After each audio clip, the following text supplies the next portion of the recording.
Hello, good morning, London. How is it going? We are back for another session.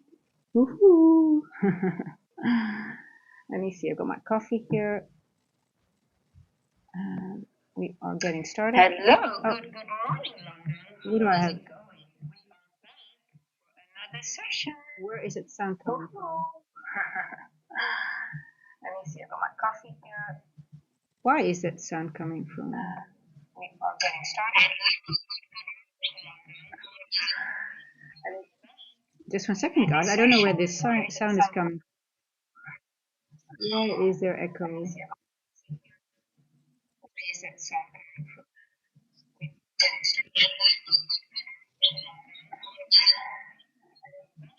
Just 1 second.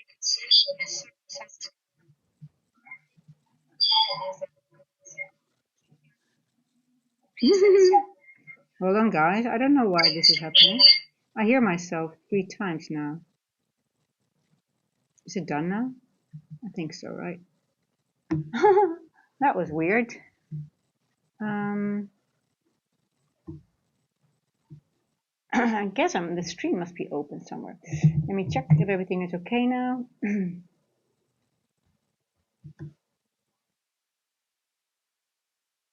Is it done now? Yeah, I think so, right? You don't hear echo, and no one hears echo? That was weird. Yeah, just one time, because I just double check it here. Hello, Lilo Tux. Hard luck. How are you doing? Okay, I think it should be okay. Let me know if it's not okay, guys, because I don't want to put too many things open to double check, otherwise you hear the echo. Hey Abdo, how are you? Hey Abdo, by the way, people are posting. I forgot to text you yesterday, but I asked a few people to post some things and they managed. So in the Discord. So I really don't know what's going on. Did you try again? But anyway, Abdo, if not, we'll have to chat about that in the Discord again. But I just want to let you know and there's nothing different with your settings than other people, so I'm just confused about it. But we have to figure it out because I want to see what you wanted to post your charts, right? So, but good morning, everyone. I hope everyone's doing well. So yesterday afternoon, I ended the session and I said, well, if it's interesting, I might get back in the PM session. But I had my pizza. I told you I was having a naughty day. And every time when I eat something really, really unhealthy, I just fall asleep. But I don't know if I would have gone, to be honest, it went up, yes. But was it an easy run up? I'm just wanting to know if someone in the chat, um, um, managed to take that move from the upside, because it happened quite after it happened exactly during lunch or before lunch actually. Let me have a look quickly, because we went back into the I think we ended the stream just before 12ish, 11:22ish, and into the opening range gap. And then during the lunch, you see that happen a lot when you have a lot of consolidation. It uses this time, so the 11:50 run. Oh, you think it's because of Iran? Okay, well that sucks. Well, we'll figure it out. So it started running, and yeah, I guess it's bullish, right? So it went all the way through the opening range, so it filled the range. Then we're having again, there was a lot of consolidation I see, and then the last move was the last power hour, right? And we formed the high of the New York session. Now let's go over. Let me go to the 5 quickly. My throat is giving me a hard time. There's a frog in my throat. So New York session, Asia high already took it, and now we are higher, and it looks like London high will be stacking upon Asia, right? Because we're already above Asia high as well. So interesting. Very interesting, guys. Very interesting. I just tried again. Oh, I'm so sorry, Abdul. I mean, it could be. I know you guys have been censored a little bit. I know that from other people, but Discord is innocent. We're innocent. We're innocent. We'll chat about it another time, Abdo. We'll try to figure out if there's another way. Okay, now let's have a look again. Daily.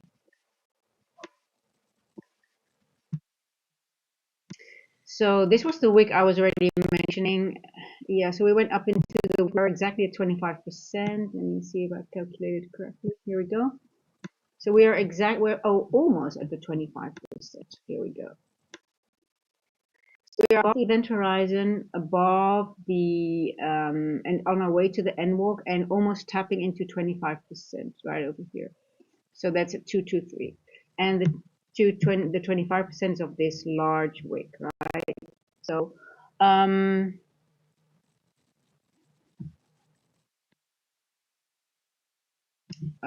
large wick. And then the question is, are we going to take out this liquidity? Are we going to go down? Are we going to move inside this fair value gap? And this one is the gap of 10th of November. Okay, so if you look at this wick, right, look at the end walk on the 4 hour. What do you see? You don't see only have we got 4 hours only sell side. So the high chance that we are getting into it are going to go not a wick, but we're going to get buy side here. But it doesn't have to do with this week, right? It just could go into it, and maybe we go down, and then we're going to take the buy side. And it's very highly likely on the daily that we're going to get buy side because we only have the sell side. Yes, the wicking has been there. So on the lower time frame, you do see price action here, but not like on the daily, only the sell side. So that gives away some information, right? Let's have a look on the 4 hour quickly. Now you can see on the 4 hour, yes, we have some buy side here already, but then we're missing the upper wick on the 4 hours, right? And on the 1 hour, you probably will see price action all the way through, but let's see if that's the case. Yes, so here you see all the way it's through, but as you saw on the daily, there wasn't any buy side delivery, right? So always important to double check those, what the difference is. Okay, so that's that. Now let's have a look at the, well, I want to stay on the 4 hour because we have a new 4 hour candle now forming. We love the distribution moves. We love. So 2 days ago, sometimes it happens when I'm a distribution trader. The thing you need to be able to do properly is to identify the accumulation, which is not really difficult, but then the manipulation and then distribution. But it still happens to me, and that was 2 days ago, that I mistaken the manipulation move for the distribution move because it's still good. It can be like a distribution move, right? So that's the one thing. If you're a distribution trader, that's where you can go wrong. So then your TP is too high. And then only, for example, goes to your first TP, and your second TP will never be hit because of turn. And it happened in London 2 days ago. It was the high. I think a few of you were here. I'm making a shorter compilation with it, with the how to avoid the mistakes and what I could done, what I missed. We missed the SMT on the 15-minute. There were so many little things in hindsight. So this is one again that I'm now very much aware. Okay, if I'm going to play the distribution trade, I really have to make sure that I know the manipulation move has been there. But sometimes it's very small, right? It's very tricky. But so now why am I saying this is like, okay, once we are going into this survey gap because of a large distribution move on the daily, we want to be prepared to catch that move, right? If we get that today or tomorrow's holiday. So I really want to focus on identifying the manipulation and making sure that if there's a distribution coming there, I'll take it. Now, how many distribution candles have we had on the 4 hour? 1, 2, 3, 4, and this might be number 5, or we're going to get one of these candles here, right? All possible. So we just have to watch a little bit and see how it's going to behave. I like it that we are above the event horizon. Now, what I did notice that every 4 hour has a little gap. This one has a gap here. This one has formed a gap here. This one not. I believe not. This one is, this one also might have one little, maybe one tick. Let me just check, because that's important. Why is it doing that, right? The close is 25, 23.75, open 24. Let's see here.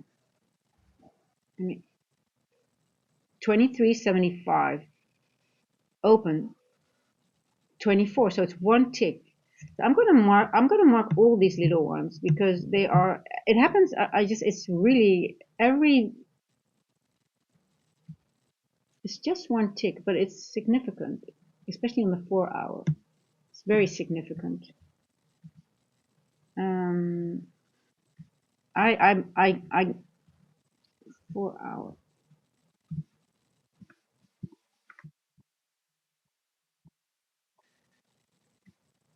And well, this one is a pretty large one. Look at this one. This gap is really, that's huge. Wednesday. What happened?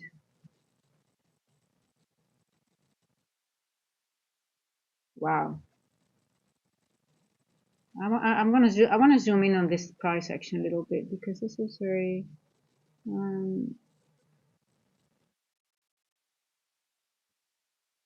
I'm going to go back later on. I'll check that later.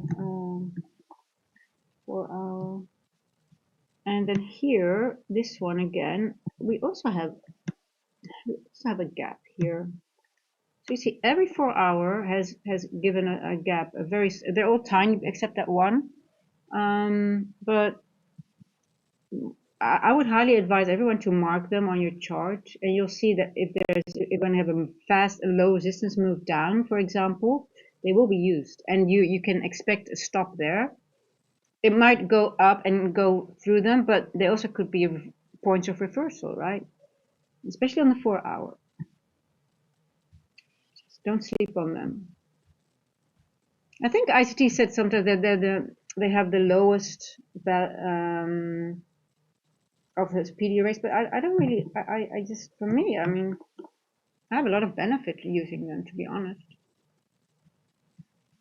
Okay, I got those marked. Now let's see. I see another one here. Once we go into the N walk, I'm going to grade the N walk as well, but I'm also going to mark this little one here. Even though this volume imbalance is on the left, the algo still refers to them, right? It's not because they're here and we've got price action through them. It doesn't mean they're not being used anymore. So, like I said, the 4 hour, always keep them on the chart. Here we go. So let's. Why did I mark this one? Well, okay, we'll see.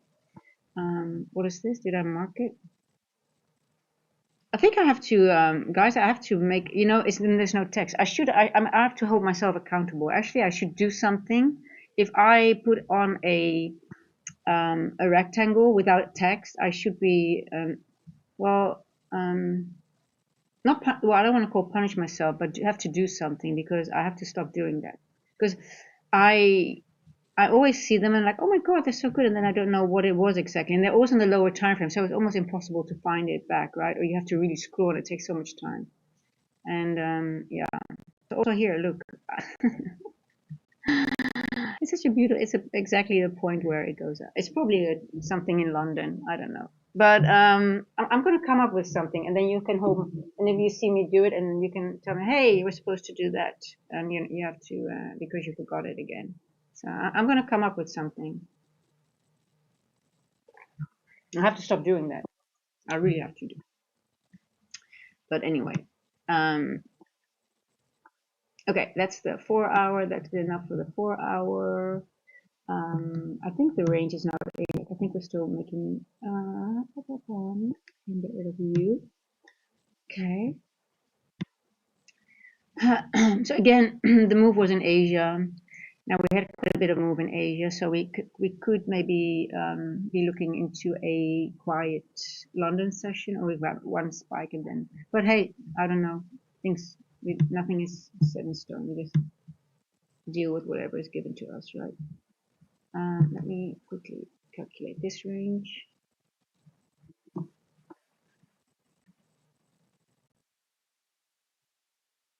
Anyone, the people in the US obviously are going to celebrate Thanksgiving.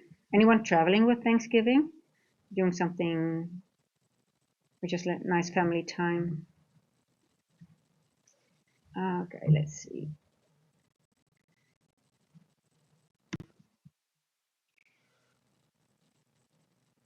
72.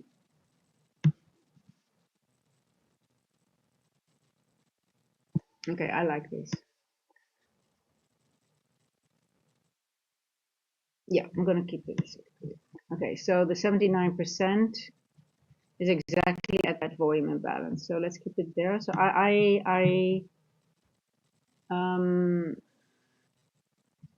we might be at the end of the range for now, and then we might create a new range, right? So that means we have to find a really nice deep retracement. If it goes higher, it's still possible we could go higher, but then we're going to get a nice deep retracement from here, and then we go back up. So this is an important level for me now. But yeah, I really think we need to do some things in that and work, especially the upper half, right? So especially the upper half. Okay, enough for our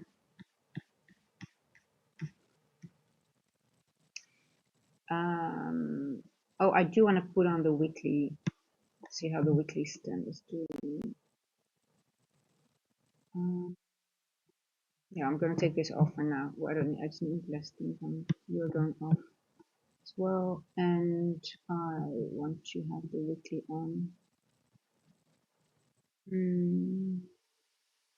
Where are we in the weekly candle? I know on the monthly candle we are above the 50, most likely maybe even 50%. But on the weekly, where are we on the weekly? Okay, we're forming a new high. That's good. Okay. We went all the way back. We had the low here. We formed the low this week, and we're already all the way back up on the weekly. We're forming a new high. Interesting.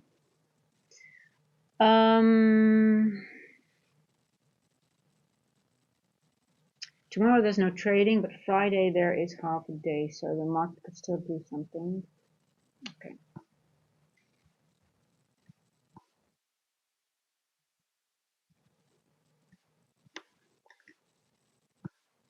I'm gonna leave it on this one here. No. Let's go quickly to the lower time frame. Let's go to the lower time frame. Where's my 2? I'm gonna go to the 1 minute now.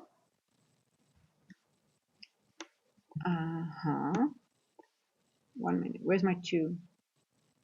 150.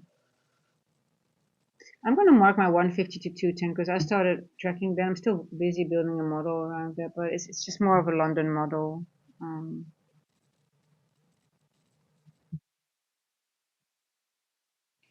210.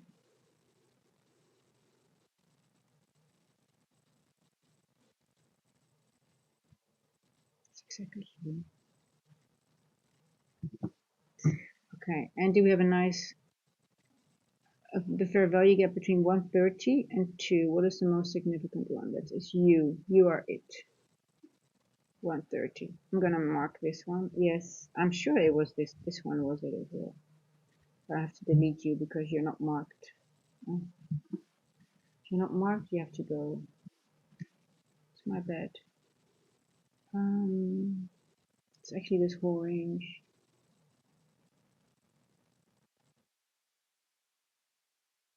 The first one is 129, 130.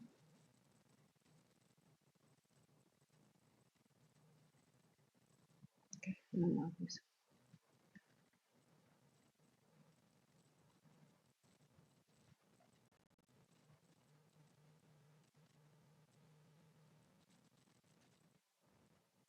You're gonna get.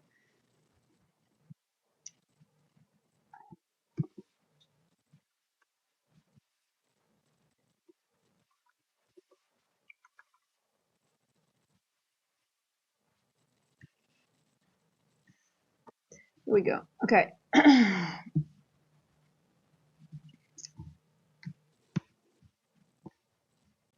So on to ICT. This one is useful for the London session, so that will be up to 7 o'clock.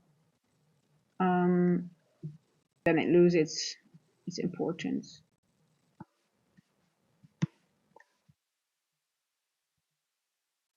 Let's see. Now, what did the 150 to 210 macro do? Just consolidate, but then consolidate to the downside a little bit. No, Asia is such a big move in Asia.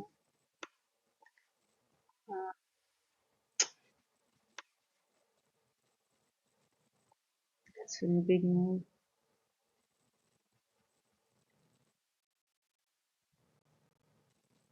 85 points. It's not that big, but it's big for it's large for Asia, right? We technically don't want that.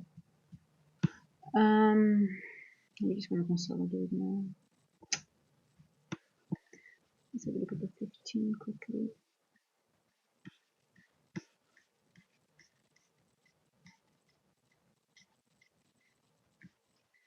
Midnight is here. We went all the way already up from midnight. We had a lot of move. It's just expanding, expanding, expanding.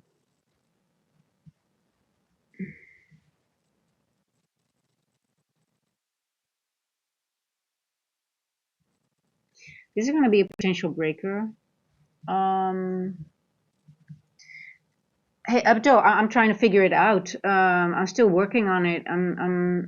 We're expanding. I do think we have this end walk to the upside, which we need to be filled. But because we had such a large expansion on Asia, I'm already looking for what I'm doing now, because it's hard to read for me now. If it's just going to keep on expanding, I don't have an entry, and it's not going to give a retracement. There won't be no trade for me. But what I'm looking at, for example, is this breaker here already. This potential. Let me rephrase that. The potential future breaker, because it's a nice up close candle, right? And we've got a fair value gap in it. So once this is broken, now obviously if I want to get in a trade, I want to be actually before the breaker. But if you're new, the breaker, you want the retest of the breaker or the activation, and then the retest. That means to go down, it activates the breaker. It's a close below this one, right? And then you want to retest, and then you want to, for example, continuation to the upside. But if not, these levels will be also important for a move to the upside, right? You have got a fair value gap here, so this is an important entry, an important area for either way. We have to keep this area inside what's going to happen, because I don't see any other. Yes, we do have this fair value gap here, but this one is more significant as well, because you got your this is actually a bullish breaker now, by the way. We do have a bullish breaker. So okay, Abdul, let's phrase it for the upside. Let's see, we have we're still bullish, and let's see we get a retest on the. We're staying on the 15, right? I want to have a higher time frame analysis. Let's mark the bullish breaker for now. Why is it bullish breaker? Let me mark it in. My breakers are always in blue, so I don't need to put that in, but I'm going to. It's a 15-minute breaker. Okay, let's start with the bullish breaker, 15-minute breaker. It's a plus breaker. Okay, up close can 1, 2, 3, 4. But you see, this is more beautiful, right? It becomes a break. But let's say this is a breaker here. Now, this is actually a retest. Oh, this is this is so funny. I saw this example was exactly where I went wrong last time. When I had mistaken this for the distribution move, and it was the manipulation move. But anyway, that will be in a 15-minute video, guys, about that trade on that was 2 days ago. Yeah. So here you have a typical retest, right? But it's 115. We'll go on the lower time frame, see if it's a good time. Now if this is the manipulation, so that was exactly manipulation or distribution. I was wrong there, but it ain't fooling me now anymore. Let's calculate this. Let's see how. It is a clear manipulation move on the 15 though, so let me go over. Okay, where are we now? 175. Here we go. Okay, I want to go to the lower time frame just to see what time this retest was of this 15-minute breaker. There I go. It was 115.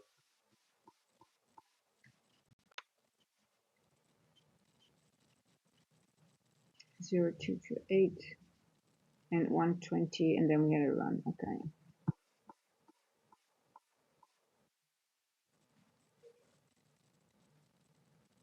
And we went out of Asia at 021 consolidation. So this isn't really a strong. I mean, in all honesty, if you look at it, right, it is one, two.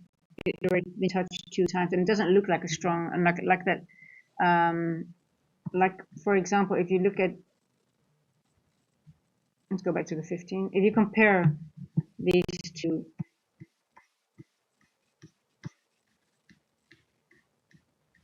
like what looks like a stronger breaker, this area or these candles, right? So I don't know. We're gonna have a large move to the upside still. Maybe 2.5. It could be.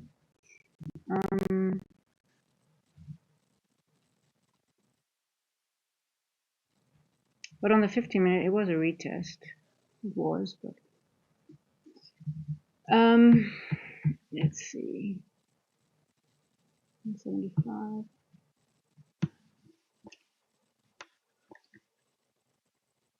We're almost at this 25% level of that wick. I mean, we're going to form a new high, right? I mean, it's quite obvious. It's going to go higher. We're at the high of the week. Where is the high of the week? Where's Monday? Oh, here. Oh, we already crossed it in Asia. No, yesterday we already went over it. Okay, when I stopped the stream, we actually took out the high. There we go. Just end up. Wow. Did we almost double?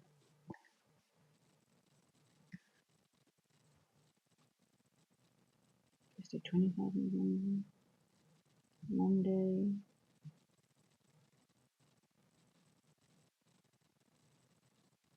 Wow, we already created more than half of the week. Let me see how much we did.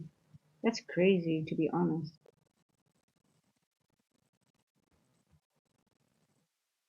We opened here. Wow, we are the move yesterday is bigger than the move that we already did from the beginning of the week.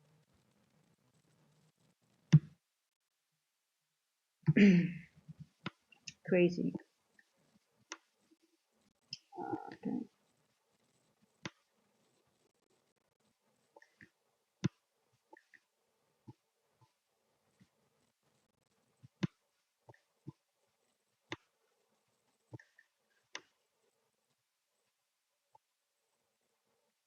Now this is an old volume imbalance as well.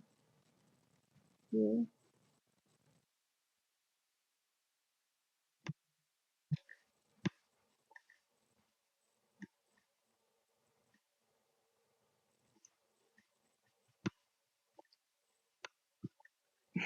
It's actually really bad if I would say, oh, I don't even know exactly which one this is, but, no, I'm not going to say it. Or you can always just take it to there, but if it's wrong, it's wrong. I'm not going to say it. Let's see. Oh, shit. Did you guys see that? There was a bird that flew inside. It luckily went outside.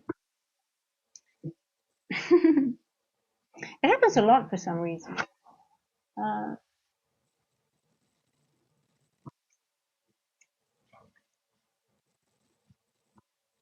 Okay.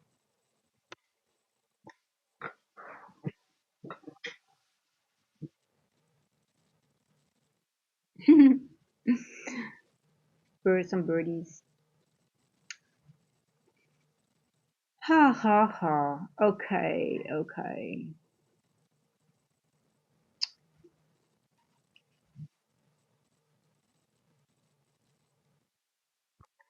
And I need to open the chat.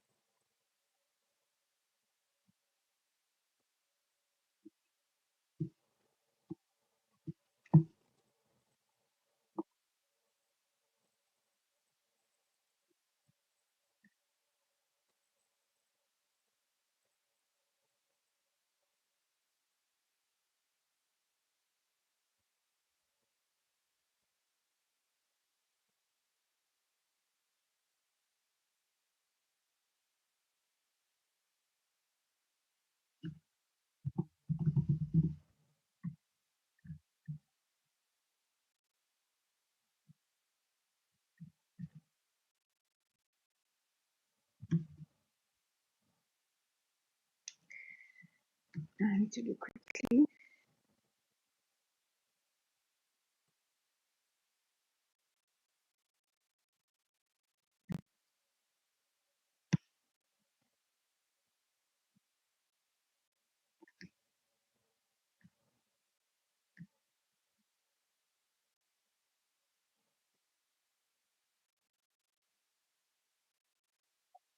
Oh, I see some people subscribe. Thank you so much.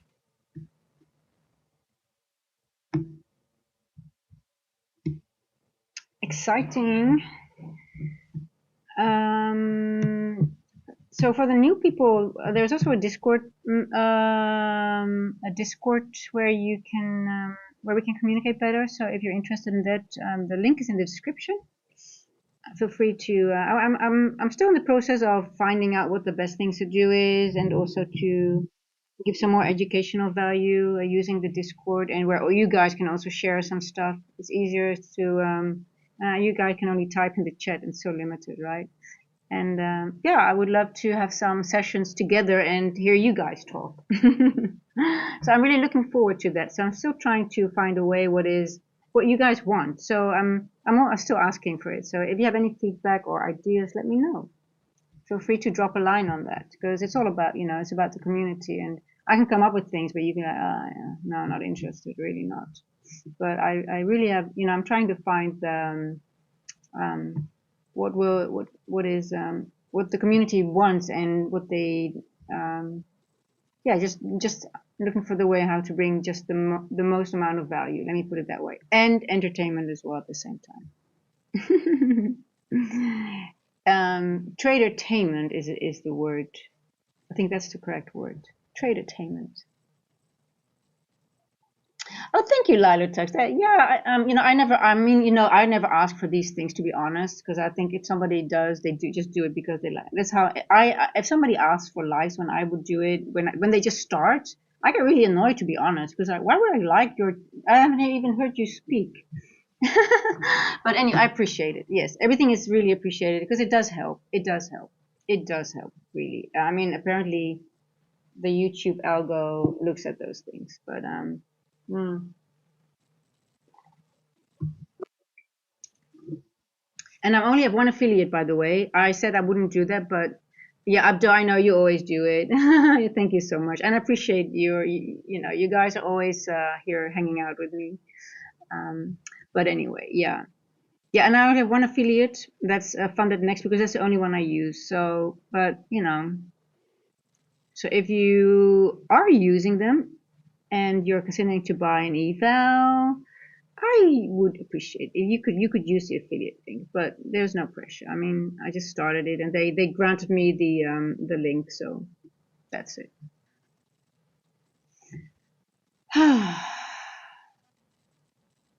Let's go back. Yeah, I just want to wait for a retest.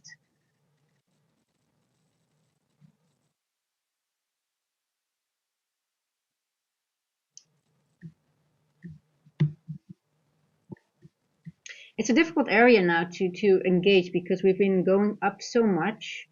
we are almost at the 25% level, or we are at the 25% level of that large daily wick, right? So we are also nearing that. We're at the weekly high. Well, we are creating the weekly high.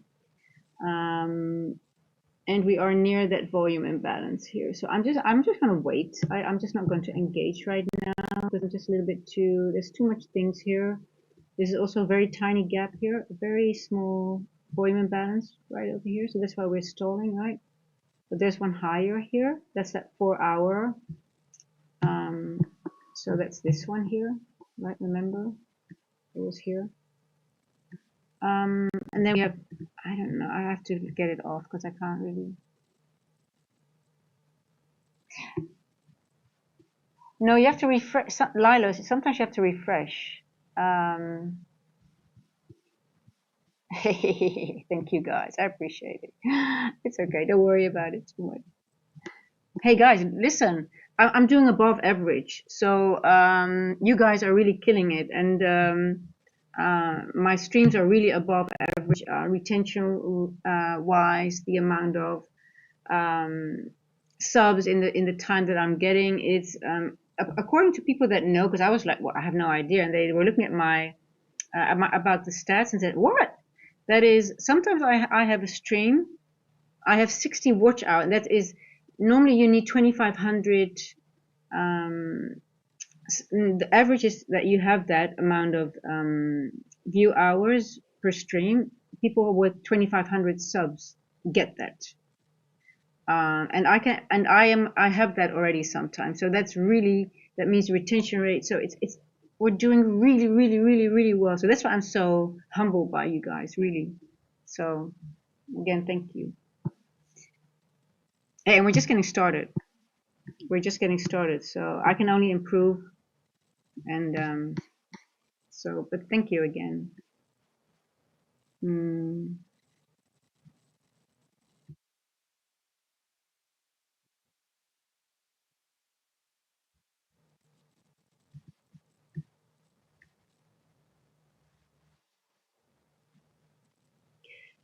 Okay, we have reached this little volume imbalance that I marked on the 4 hours. So now let's see, it's right over here, right? So we're above the 25% wick. I'm gonna get rid of that.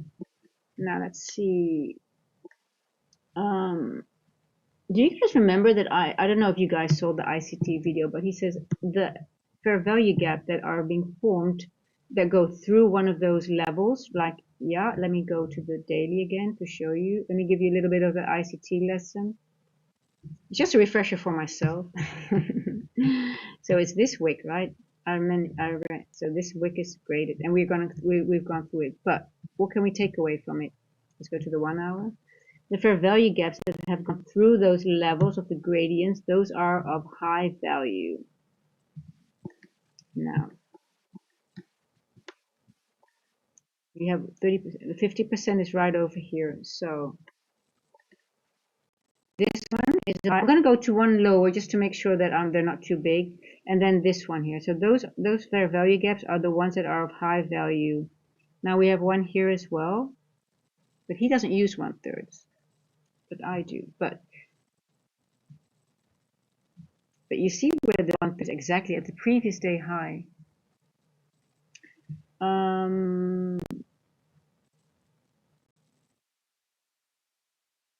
So I'm going to keep it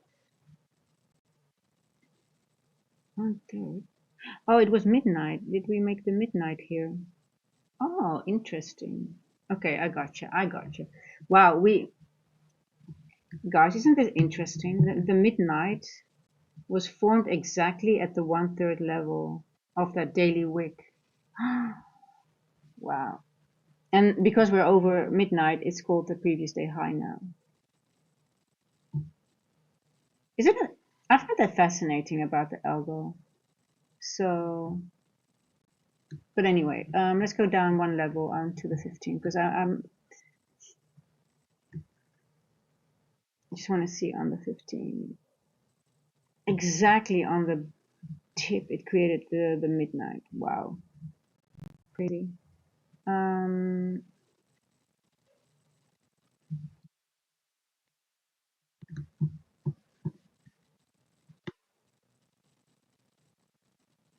Okay, I'm gonna mark the 1 hour because it gives me a little bit more clarity for me in this situation. And then I'll bring it down to the 15.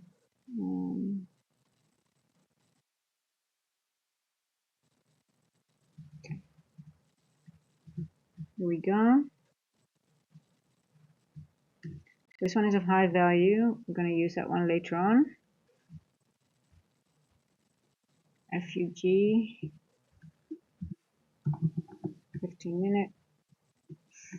And where's the other one? This one here at 75%. That is also in the NWOG. It's exactly the NWOG, but we're still going to upgrade it.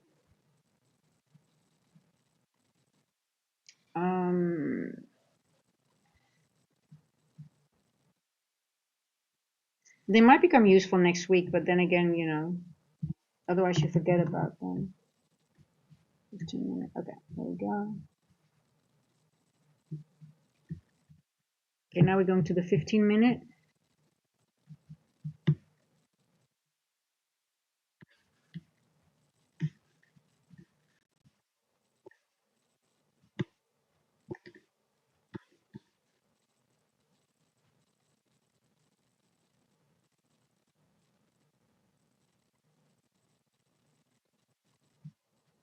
Propulsion block in here.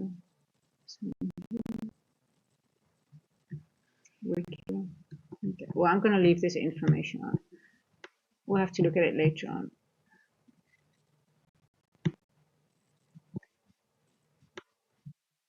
Okay.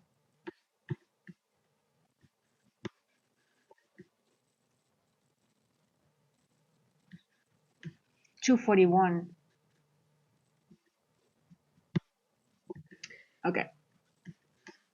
So you see we're rejecting here the volume imbalance.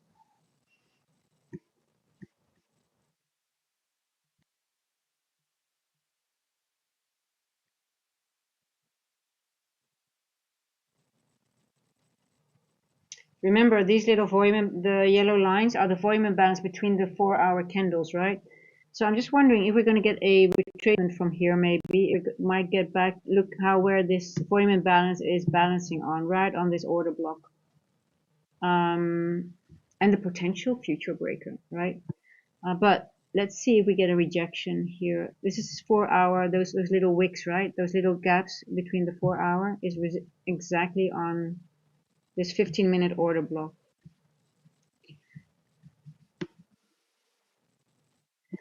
So that would be, I mean, if we would go down, I'm just wondering, like, if we would have a leg up, right?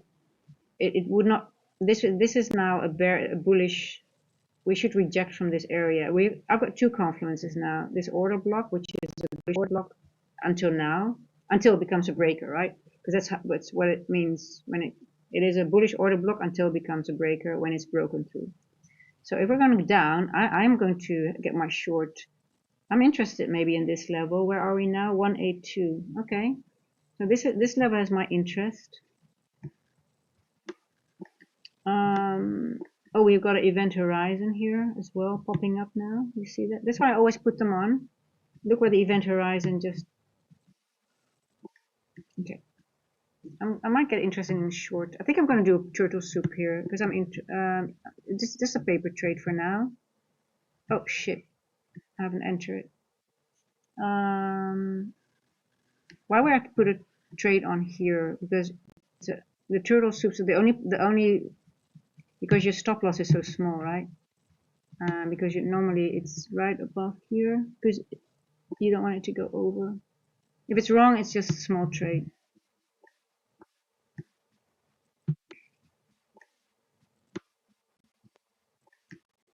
Now, where is the event horizon? 187, right over here. Ooh, look at that. 187. One tick higher. I'm not doing anything on my account yet. Not yet. I'm just paper trading. Just paper trading.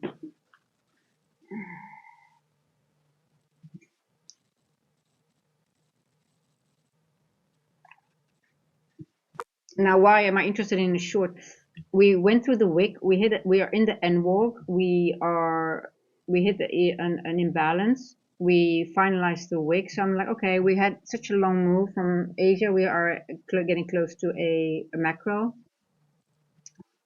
Now it could spike up again, and then it's the wrong trade. But it's sort of like, turtle soup is always the most risky one.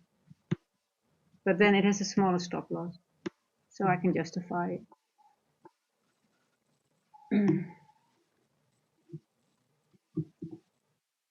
So if I go for my large distribution move, accumulation, manipulation, distribution. So I mark the 150 to 210, consolidation.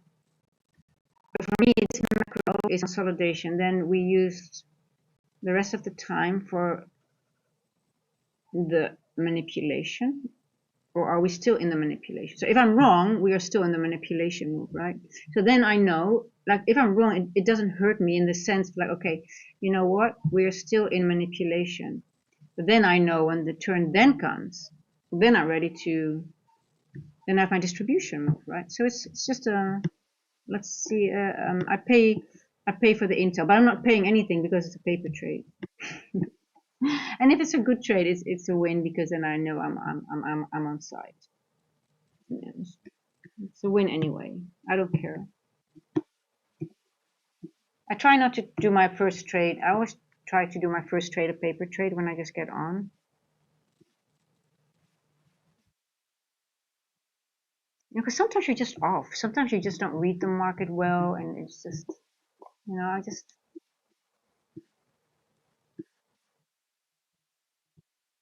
Let's see. Oh, did we have do we have a change in state delivery already? Let me see on the 5. I want to have the 5 on here. We need to go below this one, right? On the 5. We need to break this. Might be too early. 247. Might be a little bit too early. Let's see if it breaks this one. If not, it might have another spike. Equal highs. We created equal highs.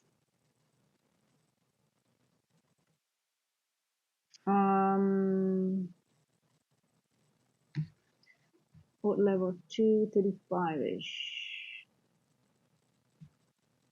Okay, let's see if we can break this on the 5. If not, I'm too soon.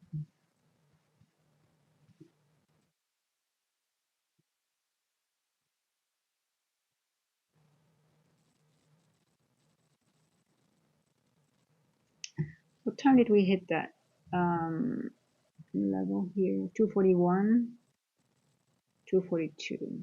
So, bounce.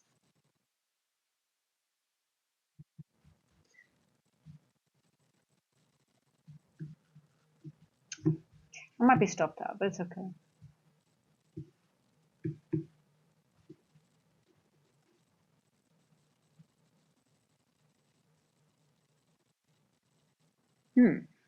Maybe not. Okay, why are you not giving my information? 248. 248.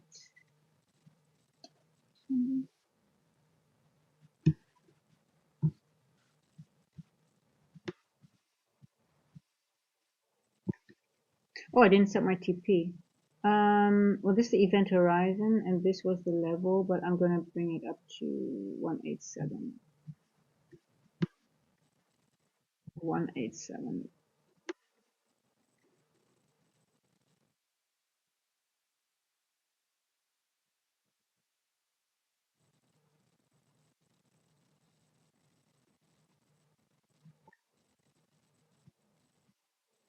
So I left this 15-minute breaker, by the way. This is one of those things that let me see, where is it? Okay, here. Oh, that is this one here.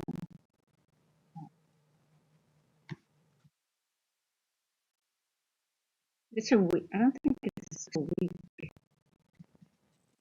Let's see. 187.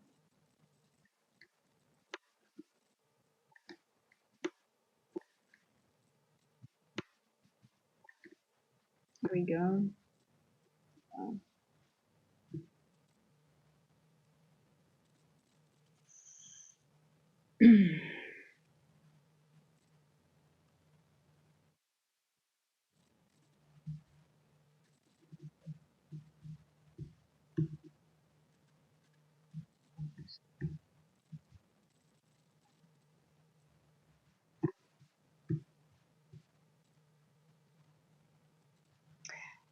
Hey, Fee33, how are you doing? You're never late to the party. We're just getting started. Hey, I actually found that next, I think it's now, I think half a year. But I started using them because they had the rapid, and the rapid gave you the opportunity to pass in one day. But now, I think now you have to have both legacy and rapid, because they used to have consistency rules on both. So the rapid, you have no consistency rule, and then you can pass in one day, right? And then your funded was you had the consistency rule. But now they removed the consistency rules on the legacy. The only negative is that it takes 5 days for the legacy to pass. So you just need to, divide it in 5, or you do well in 3 days, and then you have to have small trades. But once you get funded, you don't have the so actually you need to have both. And for example, if you have the rapid and you met your consistency rule, then you move to your funded of the legacy, and then you can do both. So now I'm changing my strategy, how I use funded, instead of only the rapid. But the rapid, you only need 3 days also to it's only 3 days before you can ask a payout, and on the legacy it's 5 days before you can request a payout. But who cares? I mean, then you're a little bit more. You just have to wait a little bit longer. But so now I'm like, first I was only rapid, because you just have one day to pass. That was such a big thing for me. But now I'm like, having no consistency. So yesterday, for example, I did manage to take the two trades, and I ran out of my consistency. So I couldn't trade anymore on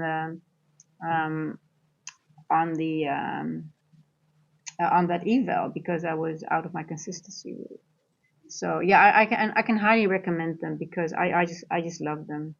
I'm just very I just It's the only one I actually trade at the moment, because I just like, okay, well, I just like it, and I just feel comfortable with them. But hey, look, the trade is working out.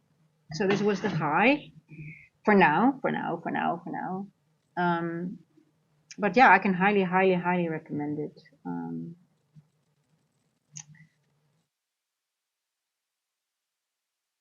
And every we have so much choice now, right? And it depends also on how you trade. For some people, I think now, because we have so much choice, it just depends on what you prefer. You just have to try out a few and then find out what really suits your style. Um, and yeah, and just I didn't. I mean, Apex is. I think Apex is very solid, but for me, I didn't like the trading drawdown. It just doesn't suit my trading. I mean, maybe now I might be better, but when I just started out, I just trading drawdown. Oh my god! And especially when when you get caught in a larger move to the upside, it goes so fast. So I like the end of day drawdown. Um, that's important to me, but for some other people, they don't really mind. I don't know. Their trading style is different. It just depends on how you trade. So everyone is different. But for me, it's just really good. And I was forced to look elsewhere, because I live in South Africa and I couldn't use Top Step anymore, my funded futures, and I was like, you know what? I'm just not going to go even with the big. And then suddenly there was a lot of new ones, and they keep you in sim funded then, I guess, right? So, but I heard, and I don't know if it's true, that Top Step is removing those countries, a few countries. South Africa is one of them, but I have to look into it. Um, Ooh, V33, you got me there. Well, if I tell you that I like the rapid because of the one day passing, that already should answer your question a little bit, right? Okay, let me be very clear. I have a model that I have backtested a lot, and I know it works. So if I see that model, it's a large distribution move, And if I wait for that model and then I just attack on that eval and I go in and then I just can pass it with one trade literally. So that's how I do it. But I would not recommend it if you don't have that one specific model you can trust and you can build on. But yeah, so no, I do not use the same risk on. Um, I do take that trade as well, but I'm just a little bit more conservative on the funded then, right? But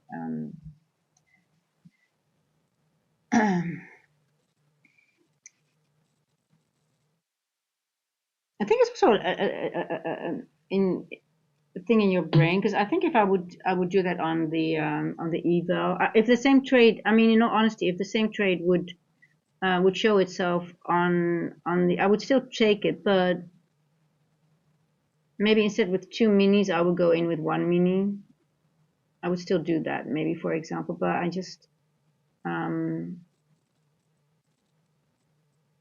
yeah, no, I'm really more conservative on my funded. You have to be, you have to be.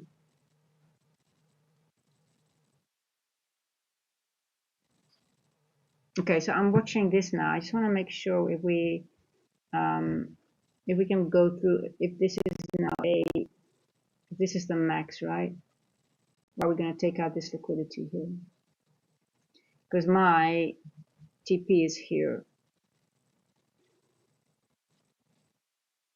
It's quite low, considering it's going to pass this E.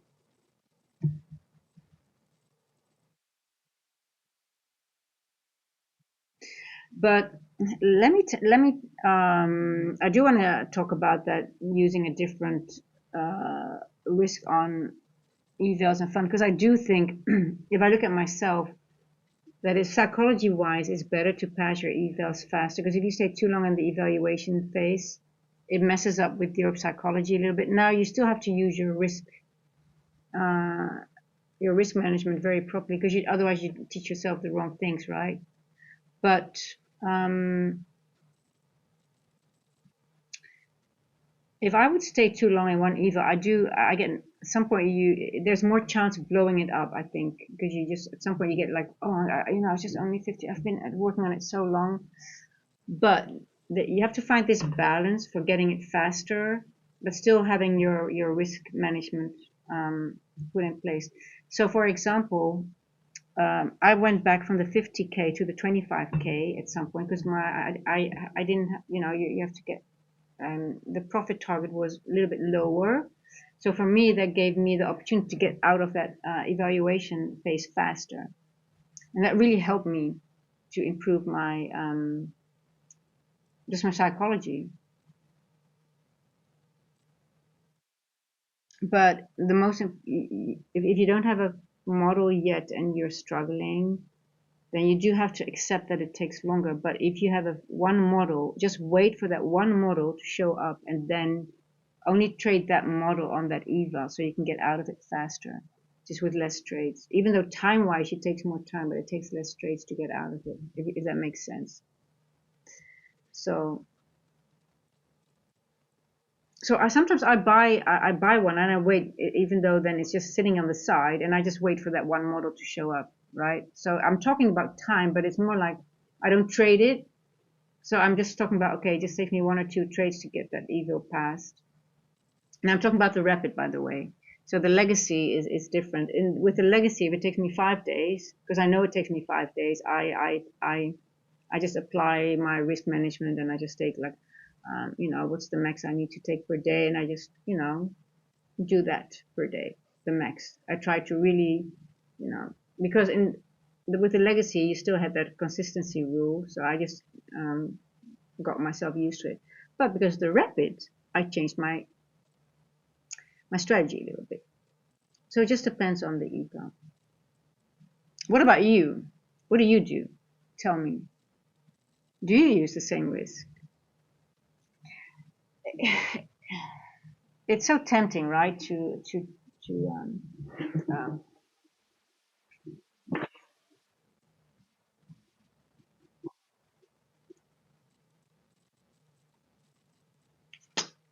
so if you have a good model, and you know that one thing really you've back tested it, go for the rapid.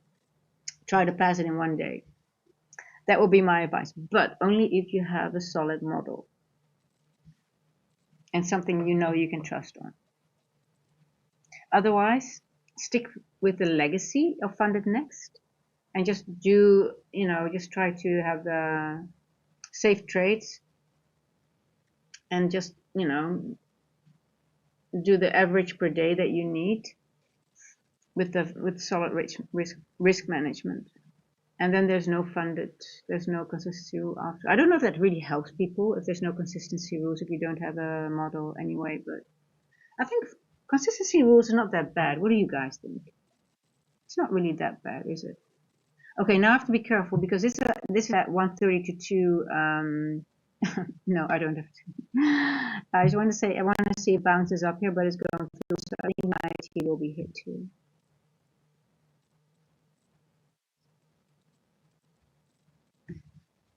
Okay, this can go down.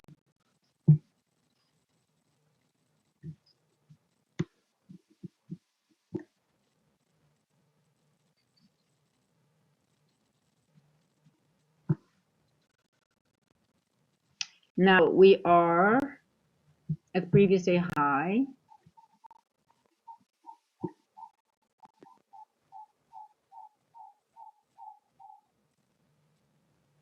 Let's see if we're going to reject here. Could be.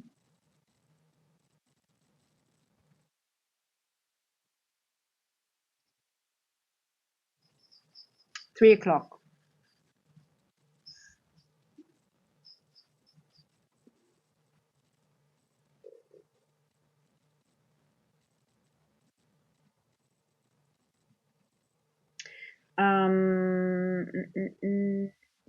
I think it should get out, to be honest. Let me just wait one more. Let me see what it does.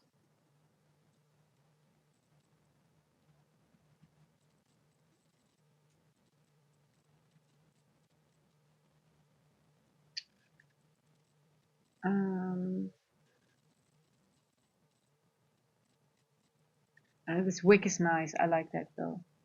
I'm thinking if I could lower my TPM. We got midnight here.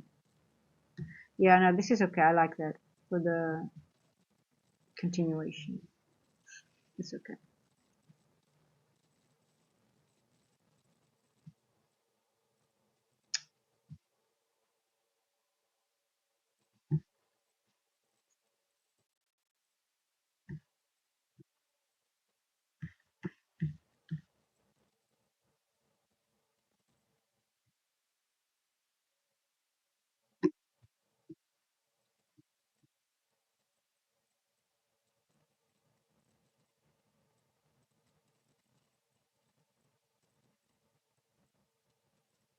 Now let's see. 3 past 3. You're gonna go drop down. Yeah. So you see, you get a little bit of a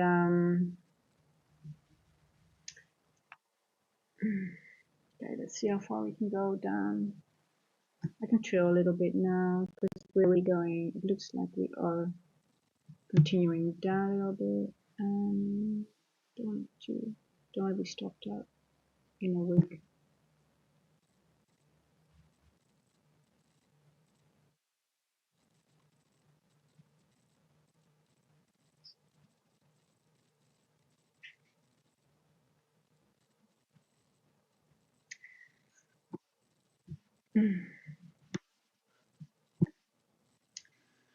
Yeah, the only thing that worries me a little bit is we've got regional consolidation. We're back in consolidation, but we've got this thing here. We retested it here a few times. I think if we're going through this one because we retested this breaker, I wonder if we are going up now and then go back down. So if we go over this one, maybe I should get out. Let's see. This one needs to hold now.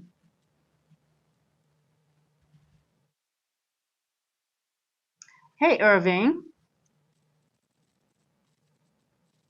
So the YouTube tells you that you need to does YouTube algo tells you that you are you into trading? I think so, right? Put it on your homepage. Wow, that is the algo is doing a job. I do get I'm starting to grow, so more people are starting to see it on their homepage. So welcome, I guess.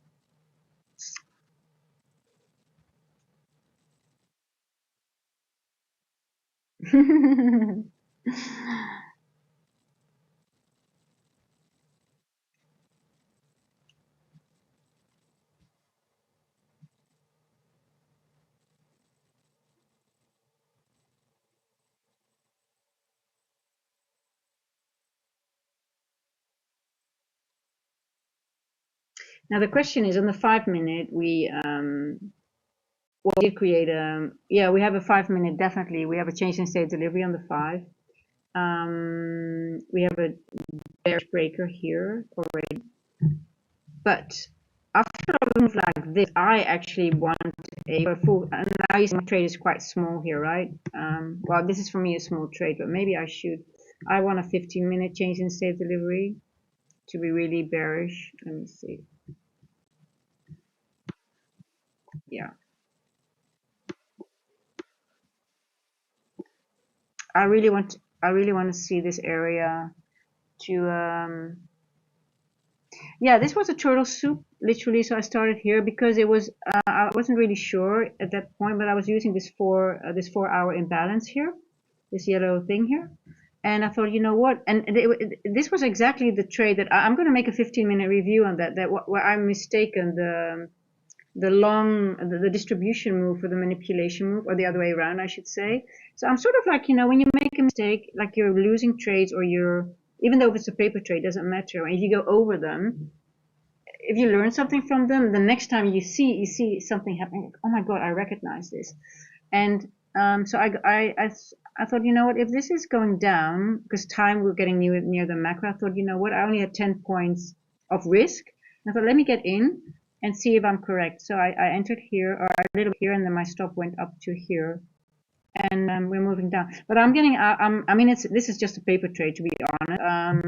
This one's my first trade. I just want to see if I'm reading the market correctly before I really put my money on the line. And I trade large trades, so my moves are usually big. So I really want to know that, okay, I'm on, I am awake, I had enough coffee, I'm reading the market correctly, my analysis and my executions are in tune. Because sometimes I can analyze, but I still have shitty execution, and I still lose then. So they're really two different things. It's weird, and it's really weird, but it is. So and so for example, let's say it doesn't. We're almost at the end of the macro, by the way. I do want this to be hit. Let's see. I don't want it to go back up.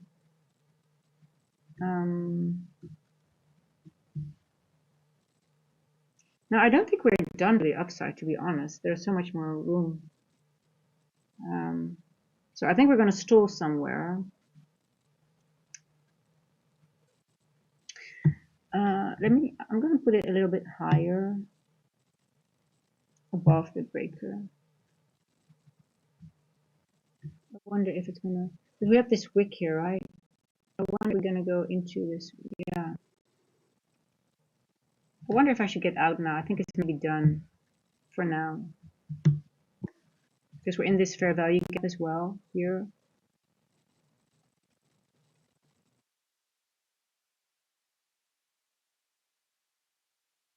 Let's wait a few more minutes. Irving, I trade NQ, MNQ, both. So the micros and the minis, depending on the day, on the market, how I feel. It depends. So NQ mainly one or two minis, and MNQ is just I vary between 1 and 5.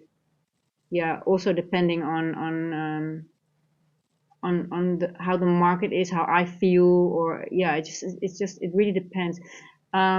If I would have taken this, if it would be a turtle soup, if it would be on my live account or on my eval, it would be then I would just trade M and Q, I think. I would put on, let's say, 1 or 2 at the start, and if I see it's working, then I would add, for example, like if we have a break or retest, so once it goes down, and and then I throw in, and I throw what I do with the thing with the MNQs, I can throw in, I can scale in and out all the time, and I add and I get out for 1 or 2. So it's like it's very active. It's very active trading, especially if I start here, and then you have your we have a inversion. Okay, we're retest. Okay, I can add here, for example. Well, we didn't have a proper, for example, did we have a proper retest here? No. But for example, this one is 3 o'clock. I would have added here, for example, right? Let me just take my TP here. Is this a paper trade, by the way? Because I'm just, when I start my day, and especially if I didn't sleep well, I haven't slept well the last 2 nights. I'm just like very careful. I really want to see if I read the market. I'm getting more conservative in my trading, so especially with the larger moves. There we go. See it correctly. So I'm using the price in here. Yay! Hey, even as a guys, you still have to celebrate your good trades. It doesn't matter. Yeah, even though it's a paper trade, we don't care. Oh, why is my money not falling? There we go. We have to celebrate if it's positive, and if it's a losing trade, we have to make it also a win in the sense that we learn from it. That's important. But hey, we're not done yet. Now, okay, so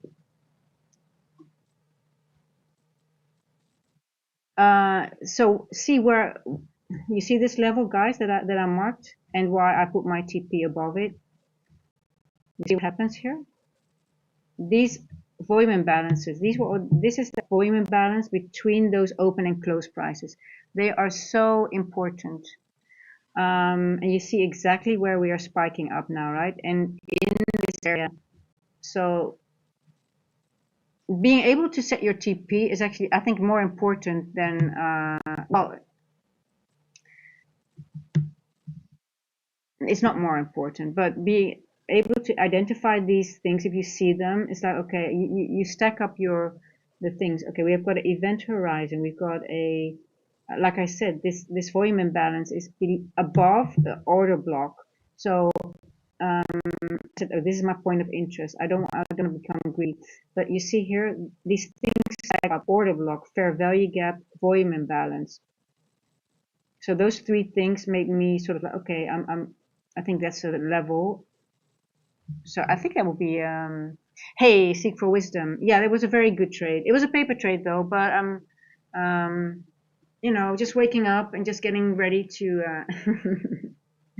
I really don't mind. I don't mind that I don't, it's just, there's always more to come. It's more important to get more, to be confident in the trades and be understanding what the market is doing.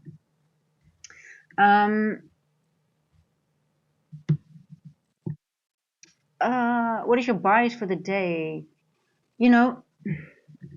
I was looking, actually, I had this, on the daily, I had this level, this wick marked out. That was actually my, this level. I thought, oh, this is for the week maybe. So that was now, but we're already all going over that. So I guess I have noticed on the daily, look, we don't have any buy side in this N walk. So let me put it this way: for the London session, yes, Lunacy, thank you for the reminder. Yes, I use SMT, but I forget it a lot of the time. So you guys need to remind me. I see, because I talk too much.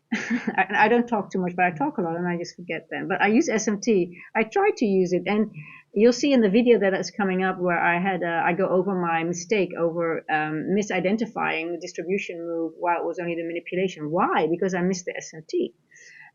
So it happens, yes, and most of the time it is because I missed the SMT, and just other things. But that video will go over what the mistakes I made by misidentifying that move.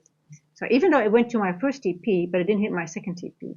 So, But anyway, bias for the London session. We have only buy side here on the daily. And so I do think on the daily, we might get a very fast move. So the distribution move through here. But that's why I'm still paper trading that move, because I said that in the beginning of the stream. I do think we need buy side to the end walk.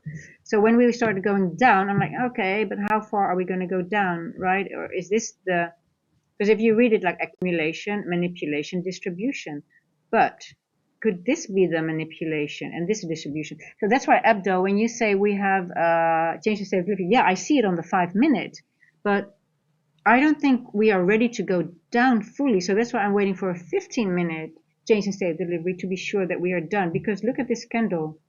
We're still, this looks like still in this 4 well, it's the one, let's go 4 hour quickly. What is the 4 hour going to do, right? We are here. Now we could have a consolidation here. We could go down in this area here and then go back. So I'm a little bit cautious in this area.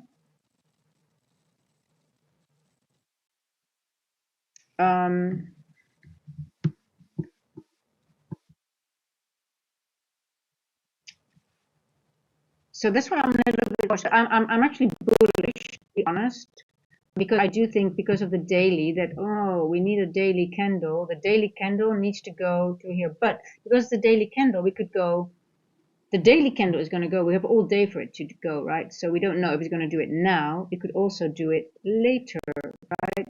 It could go back to the range here on the 4 hour and just up around. So I'm bullish for the day. Yes, I think we're going to do it today, but it could also not do it today and just, we could have an inside day and just bounce around. So we have to watch price action. Yeah, Bowser trades. I think the whole day push up is manipulation.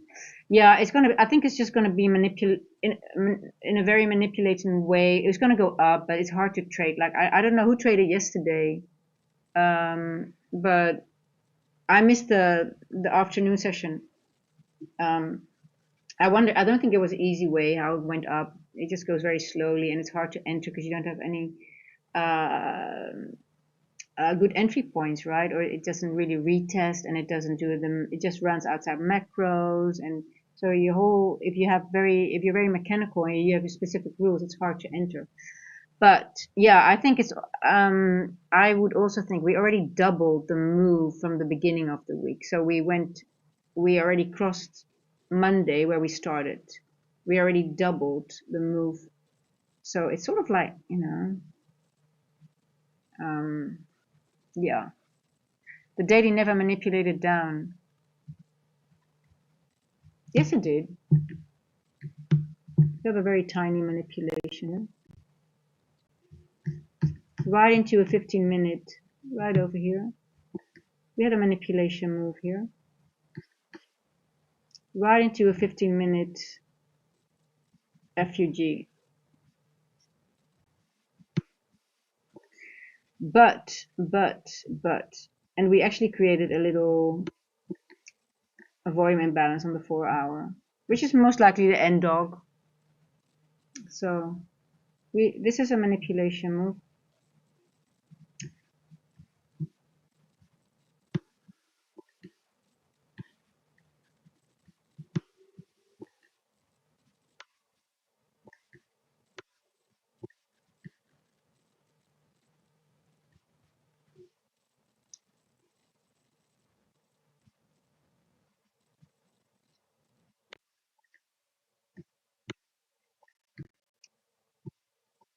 You see, well,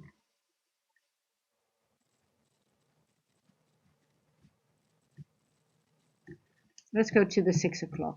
I'll show you. I'll go to the 5. We had some manipulation. It's not a lot, but where is the 6? The daily open. Here's your daily open. This is your little move. So it's very tiny, Bowser, but there was this was a manipulation move here.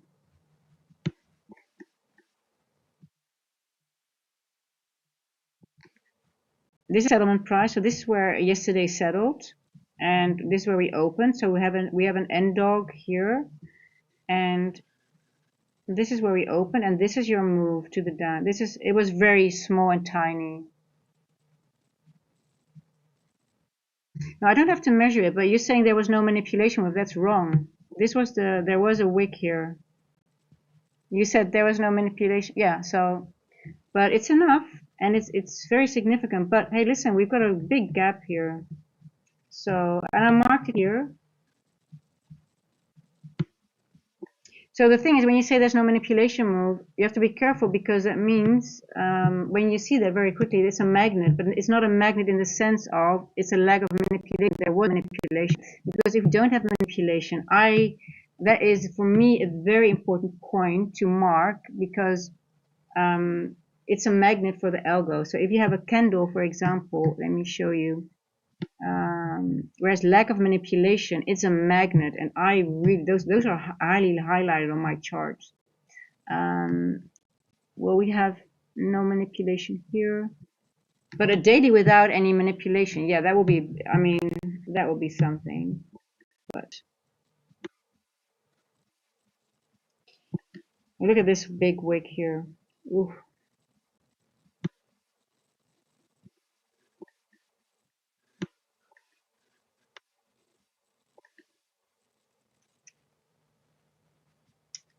Are you getting ready for a short, really? Oh, I'm not touching a short right now, to be honest.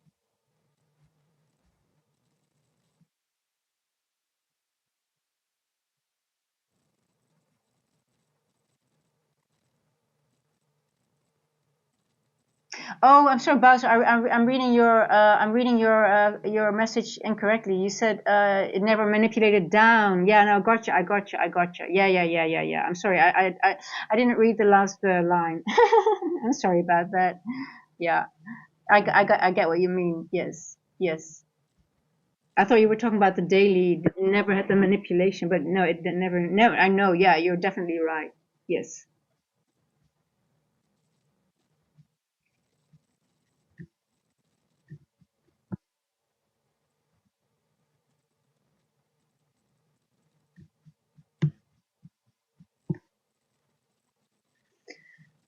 Um. So Abdul, you're going off that 5 minute change in state of delivery, but we're already going into a inversion already. I would be, I mean, you could be right, but I don't know. We just bounced off the first presented fair value gap from the midnight session. We bounced off a 15 minute. I call it a breaker here, even though it looks weak, but still, I think there's one more leg. I think we are going up, maybe one more leg. Um,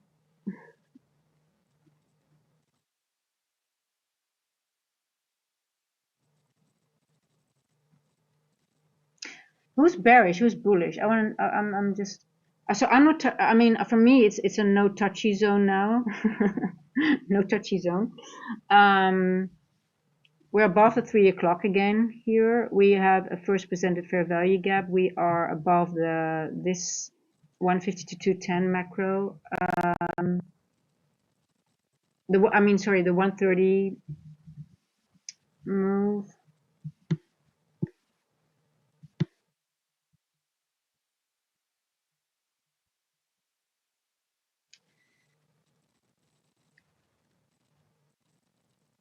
Um, oh shit, I'm sorry. I'm just looking at I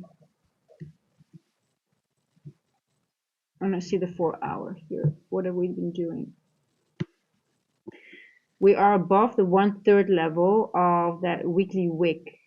The bodies are above it. Look where we also important. Where do we open? The close is 211.25. Open 211. Okay, we did open lower. That's true. Bullish, you're bullish. Yeah, we did. It's not always the case, but when we open, so the close here is 2511.225. The open is 211. It's lower. It's not always the case, but 9 out of 10 times, not 9 out of 10 times, it signifies a move to the downside. We took out liquidity on the 4 hour. We tapped into that volume imbalance, and we are going. We could go into this. Abdul, you might be. I think Abdul might be right with his short. I think so. Yeah. Looking at 4 hour, we might get a move into maybe this area. Let's see. I think it might be a nice one. Let's see.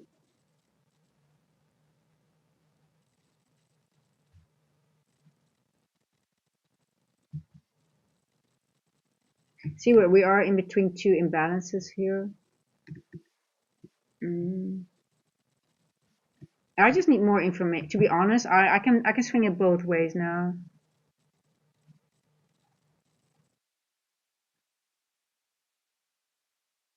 Yeah, I'm not touching it.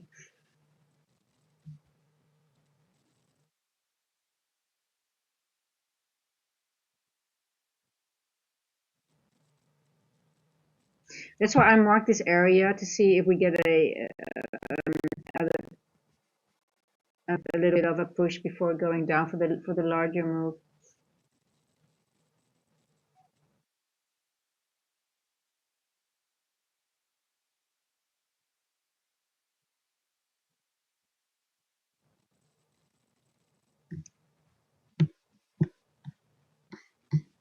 I do see bullish structure here still for now. Let's see.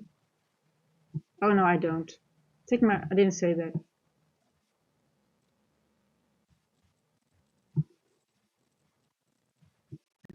Mm, 326.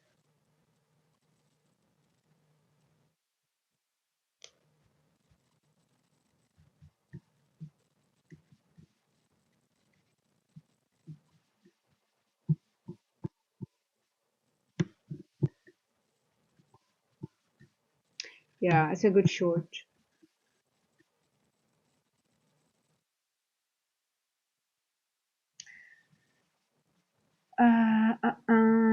Yeah. I see the 15-minute inversion.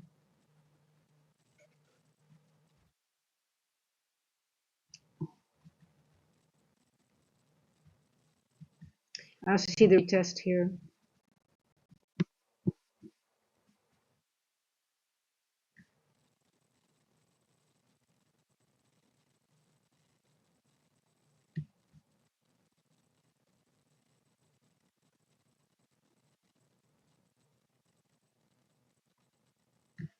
I've got my 15-minute change in state now.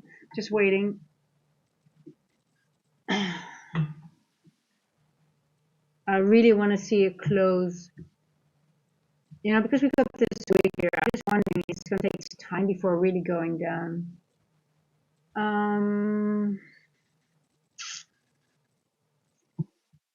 Like I said before, this could be the future bearish maker.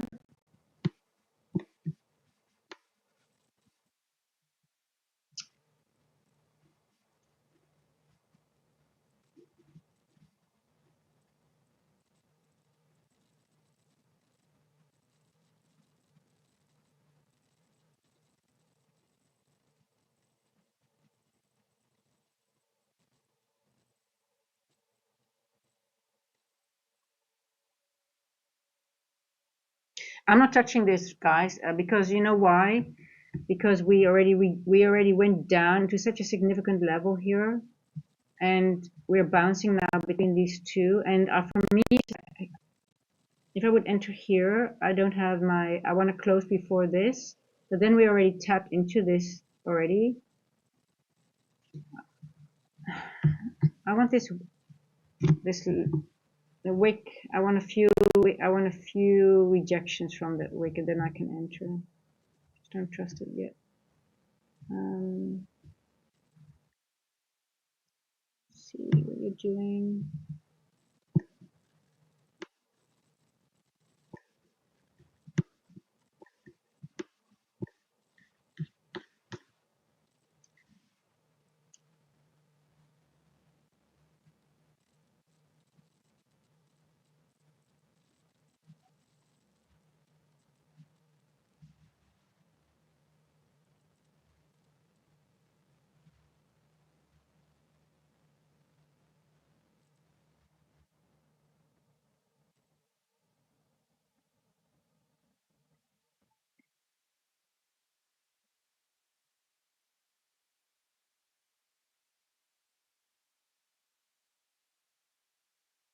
See, when you have two of these wicks forming, you have to always be very careful.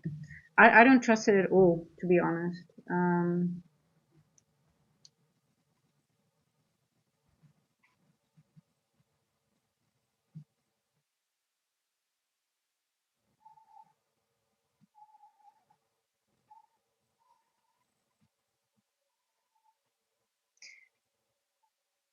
Yeah, I don't trust the time. Let me put it that way, the time. I don't trust the time yet.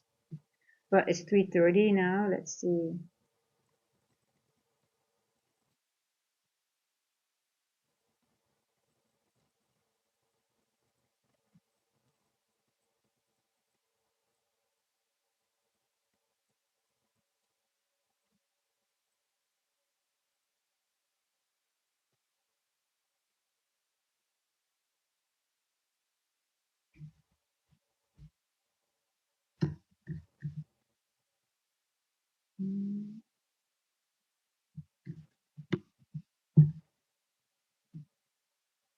What time was this? 2:35. Second 3:11.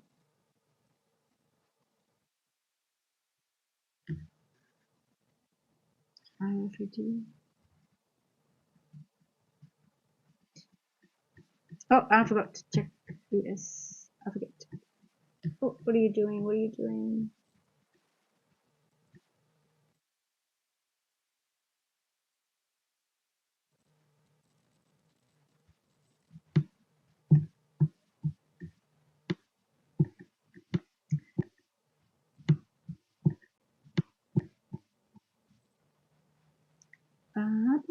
Confirmation. Confirmation.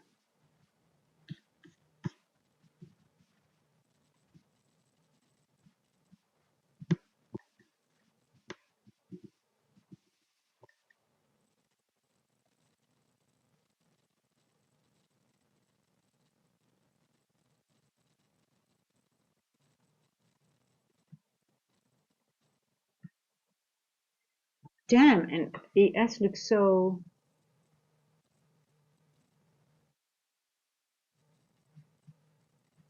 I'm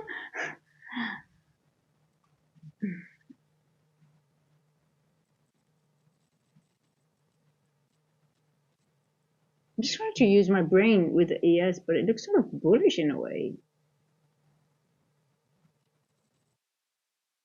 The equal highs. Yeah, I see the SMT, but we have a wick here. It could wick into here and then make that move up, but we also have a wick here. So yes, it's just stuck between two wicks. And I'm just wondering if these equal highs, now that was being 320, so this is a 5 minute. ES looks damn bullish to me, to be honest. So I couldn't, I think we're going to form another SMT before we are heading down.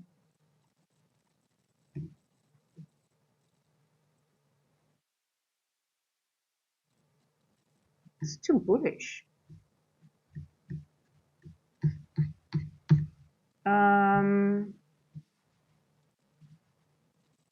Yeah. So when I'm stuck between two weeks, I like it. I want it to break before I get into it because weeks is just a lot of imbalances and it takes time sometimes not. But let's see. Tricky. Abdul, are you still in that trade? You're still short, right?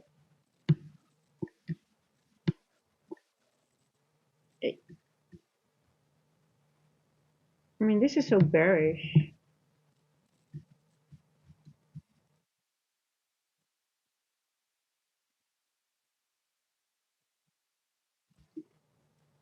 Let's see what it's doing. We're at 0.5.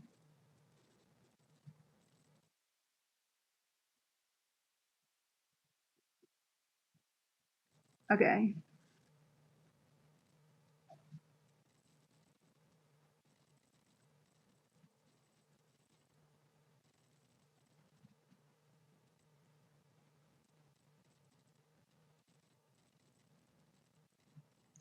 Um,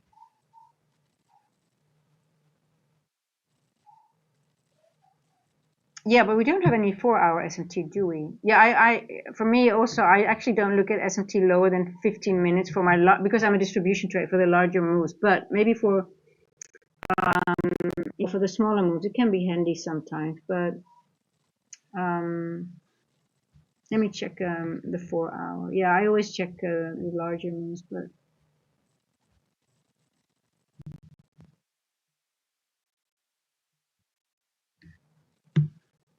let me check those. Here, candle is 13th of November. 1, 2, 3, 3rd of November. We took out 20 November. I have to go to my other screen. I've got it out somewhere else.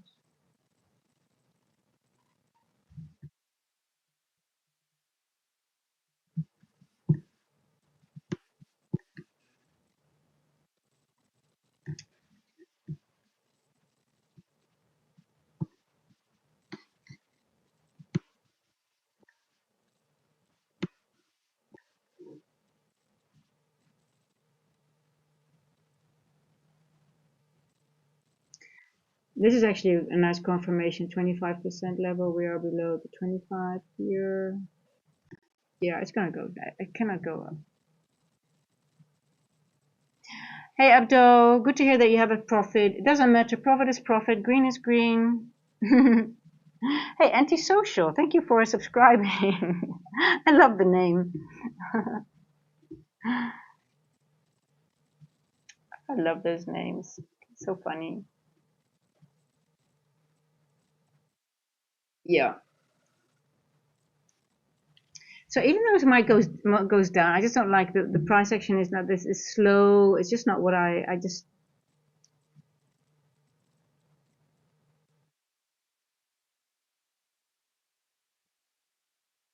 337.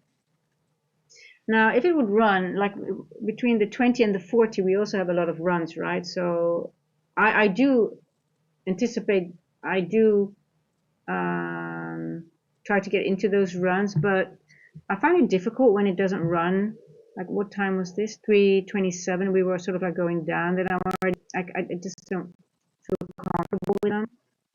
Well, I did start here at 2:22. Yeah, okay. So technically 22 started running. So, and then you can take it up to 40-ish, but now it's 37 already. Well, let's see. Um, oh,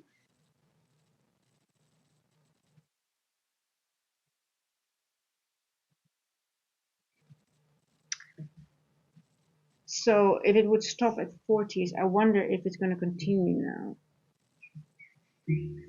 Let's see. This is not really a valid. I would not. This is actually what I'm more interested in. This 15-minute is when this becomes a bearish breaker, right? So let's turn it into a bearish breaker. It's not. I think we're going to break this. This becomes a bearish breaker, a future bearish breaker.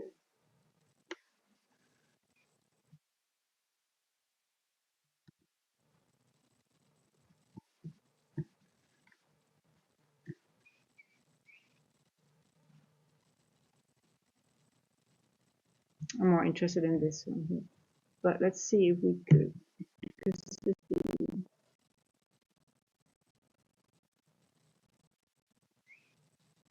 I'm just marking the top of the wicks, just the slow wicks here, just to see if we react. To see if we are, if we can break this. So you want this order block. It's this one.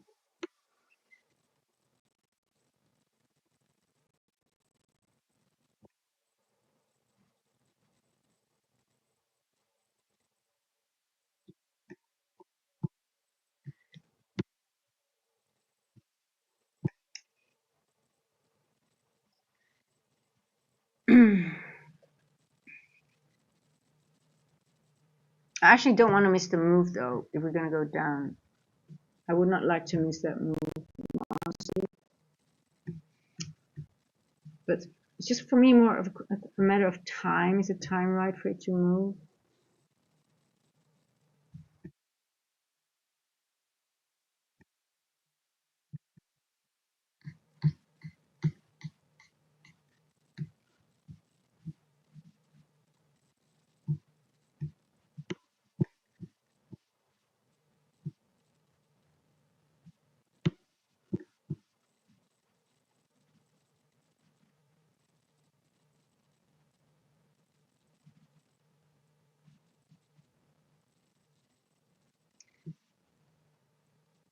Oh, you posted, Bowser? Oh, let me have a look. Yeah, I know you have. I'm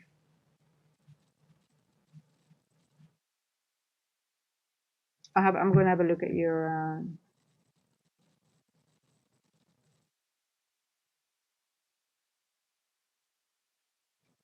You know, everything we're already down this wick here, so I'm sort of like, yeah, the best entry was here, 320, right, on the 5 minute, because it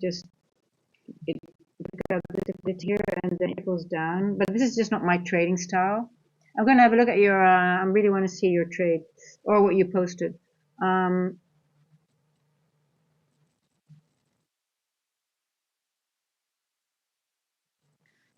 we're below the zero point 0.5 now, so this is now the body is really below previous day. So I think it's going to be a nice drop, but we're almost at the macro. So now I'm hoping it's not going to drop before the macro, but maybe I can sketch the move within the macro or see what it's going to do. I like it because I didn't anticipate or I didn't engage in this price action, but the only move was at 320 then, and then you stop above this high, right? Maybe even, but we've all bullish PDRAs have been disrespected. Let's see now. See again, is this? That's why I'm leaving this on, just because I want to see. Once it starts going into this and into this, then it's really going to go full. But we want a nice drop. That's my account.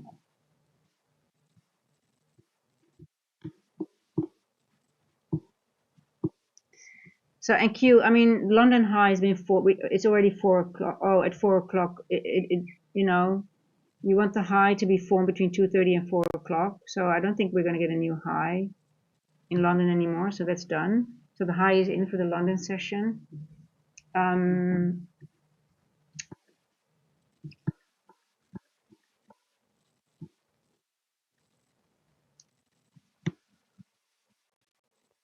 See this one. This was a. Yeah, it's going to be a short. I'm entering now. We are 343. I'm entering. Stop loss goes here. I'm going to aim for this one here.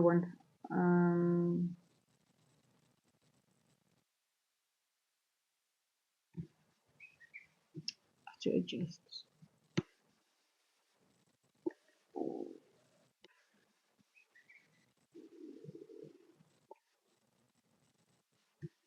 Okay, it's going to go off. I think it's going to go lower though, but we'll see.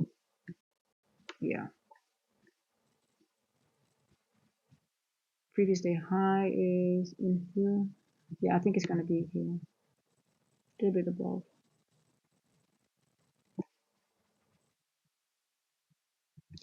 It will bounce off midnight most likely, but I wonder if it will hold. There you go.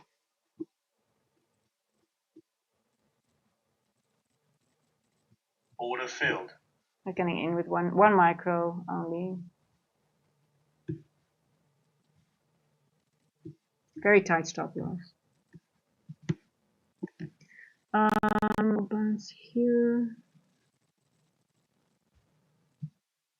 We have here.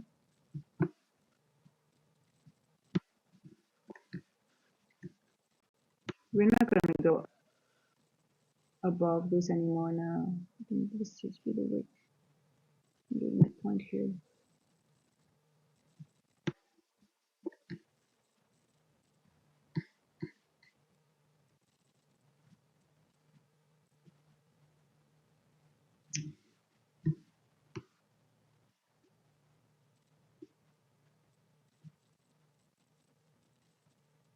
Mind body saw one price break below the previous day low. Yes.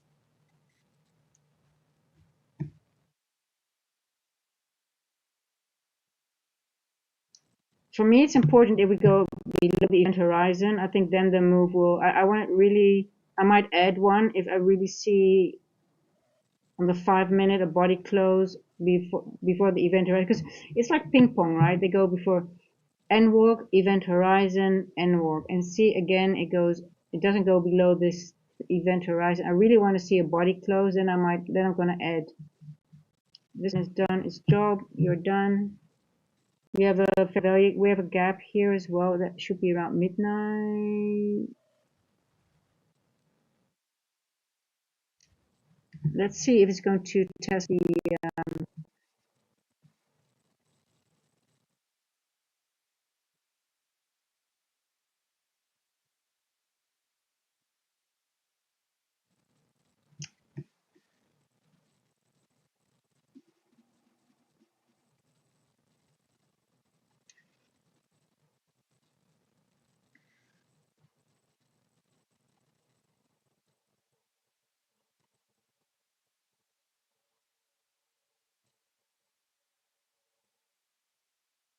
I should do my stop a little bit higher because we got the first percent fair value in London. It could tap. It could retest it in the macro.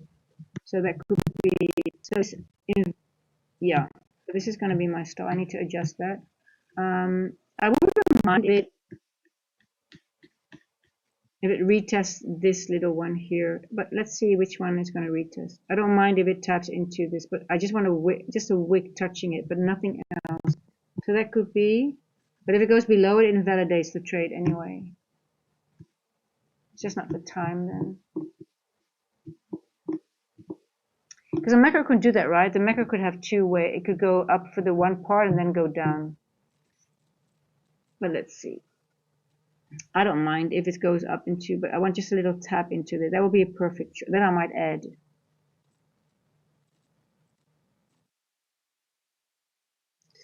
But you don't want it to go above previous day high, so you need to go down already. Yes. I didn't see that. Previous day high is here. I need to go back to 15.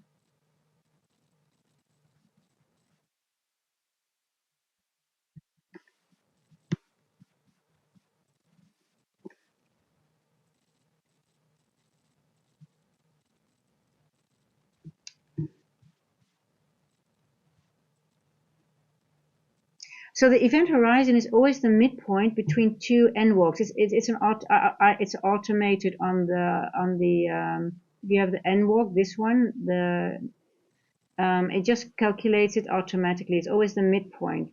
So it's just a strong, it's just a liquidity point, which is equally valuable. I actually think it's even more valuable. So you have got the moment it leaves the event, the end walk, you will see it calculate itself, and it plots it on my chart as a red dotted line, and then it's between the other end walk. So it's just a midpoint.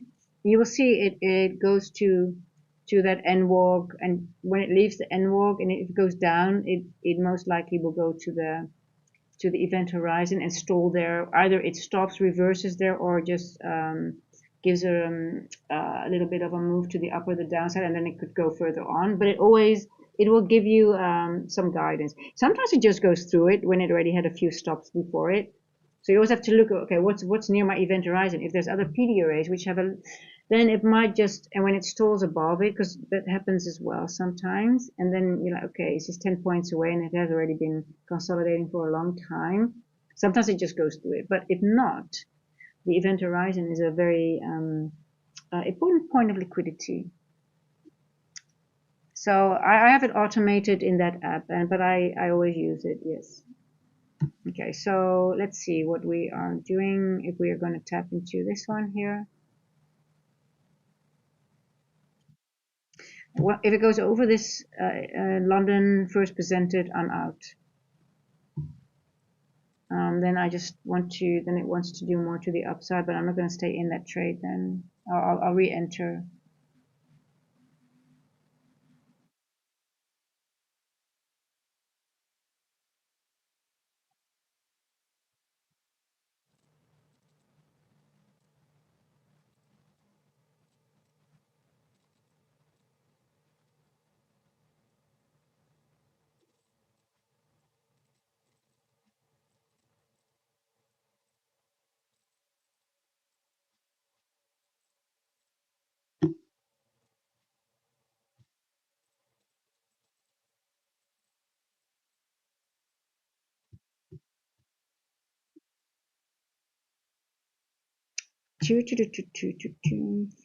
So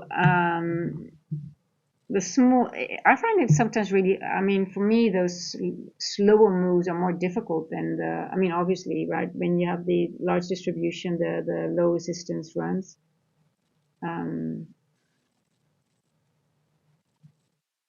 I just don't like to be too long. I don't like to be too long into trades, I guess. But so my morning is doing great. I'm happy to be on the stream and to hang out with you guys. And you know, it's a holiday tomorrow, so we cannot. Well, I mean, there's also a good thing, enough to do. But yeah, I always enjoy being tape reading and hanging out with the guys and you guys getting engaging. Oh, Bowser, I forgot. I'm going to look. I was just looking at the trades, so I'm going to look at your.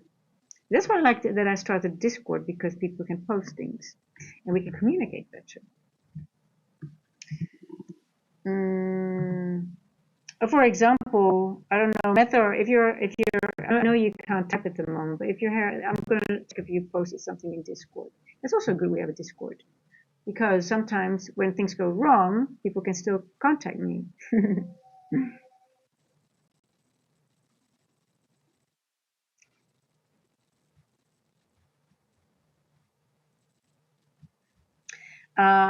Mind body and soul. Are you asking me what what my chart is showing exactly? Is that what your question is?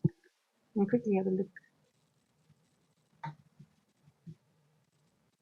Oh wow, yeah, I see you, Bowser. Yeah, I mean, there's no question about that one. For some reason, it doesn't print on mine. I really have to check it out. Yeah, yeah, there's no question.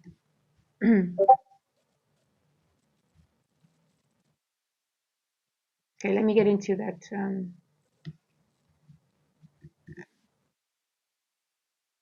Oh, Method. Okay, are you typing, Method? I see you. I just want to. I want to double check with Method if he's in the stream.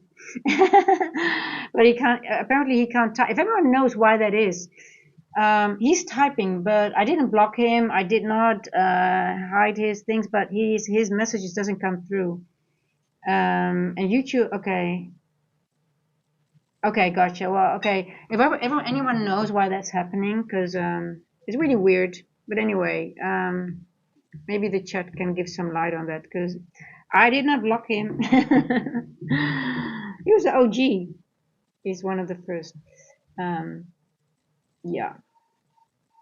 Okay, my body. So let me go over. There's a lot of my charts, right? There's a lot of my charts. Let me go over it. God, you have to tell me if it's too much, because that was when I started. People said, "Oh my God, you need to put lots of." Okay, so this yellow line is a volume imbalance that was it the 4 hour? I should have marked it, because that's what I do now. Oh, naughty me.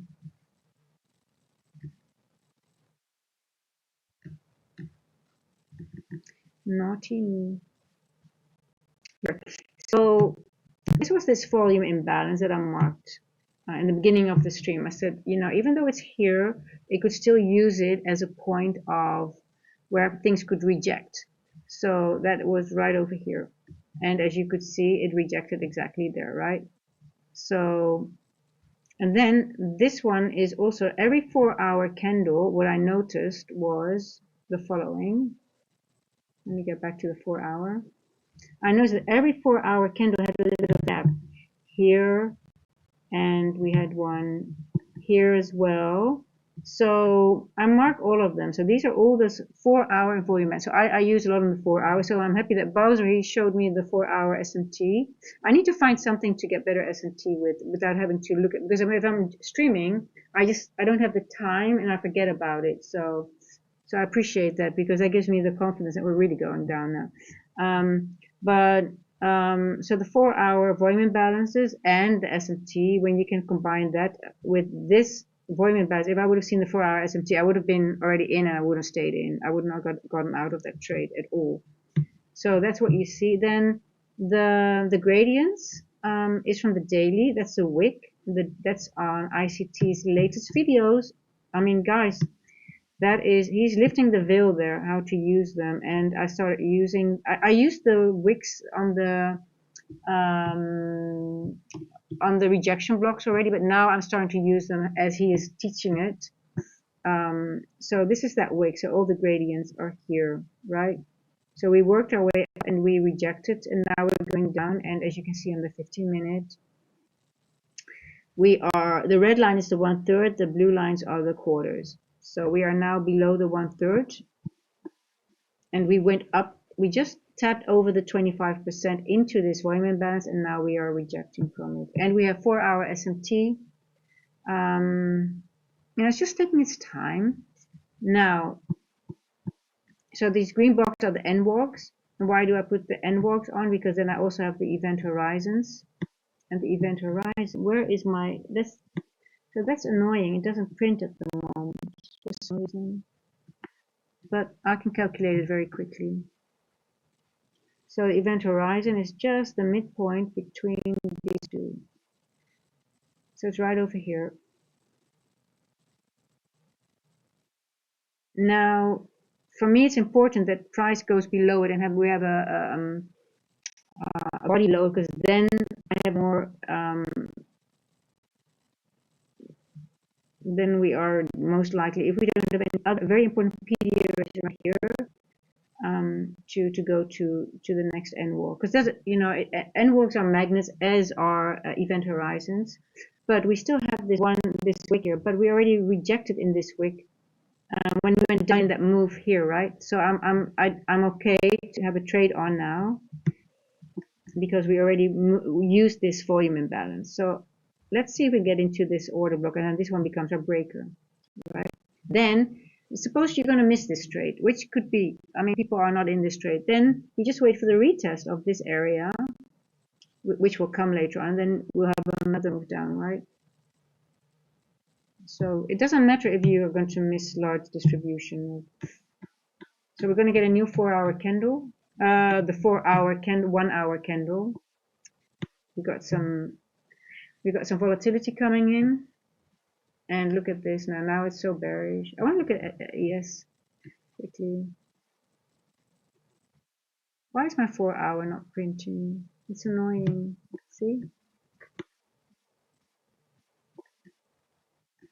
But anyway.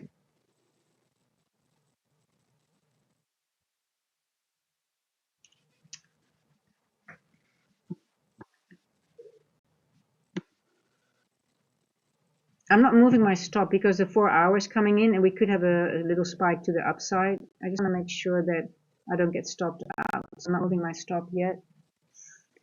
Anything else? So this is the 15. So why did I mark this fair value gap? Because ICT has told us if you have a between those gradients and you have fair value gaps that are being formed in those at those gradients, those are very important lines. Look at this, the 1/3 level formed exactly the previous day high and this high, and so I marked this 15-minute fair value gap because that was formed above that, just it crossed that wick. So that's why I am marking it, and that's why my stop. Well, I put my my TP in that wick, in that N walk, in that area here. Now I do think we might go lower, and this is the second one. But let's see if we go lower than this one. I'm fine. I mean, already, I'm not greedy today. So I added now on my account because of we are below this midpoint, right? It doesn't show. That's so annoying. Why is it not showing on my? I need my event horizon. So I use that a lot. Why are you not showing? Oh, I'm sorry. That's there we go.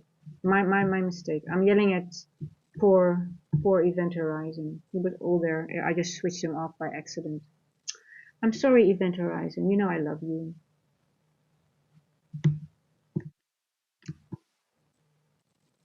So you see a little gap here on the 15-minute, which is right above the N walk. So that's why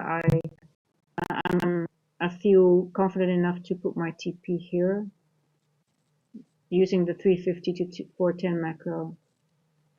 And that also running is always a good run, right? Bowser, you should know that.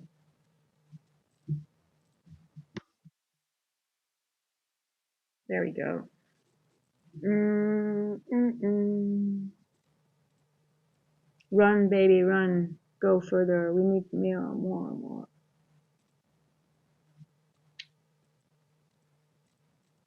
Now I can trail, by the way. Mm,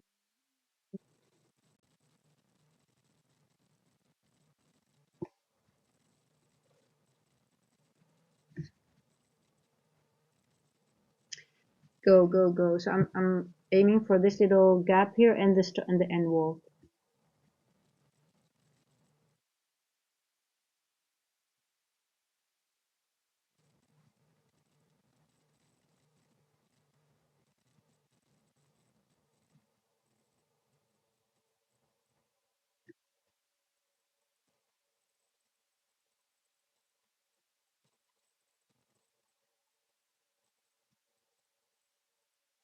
Did I miss a PD array?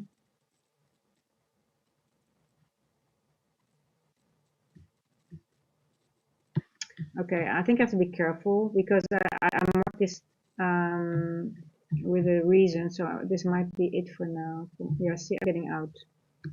I'm getting out. I'm getting out. Um,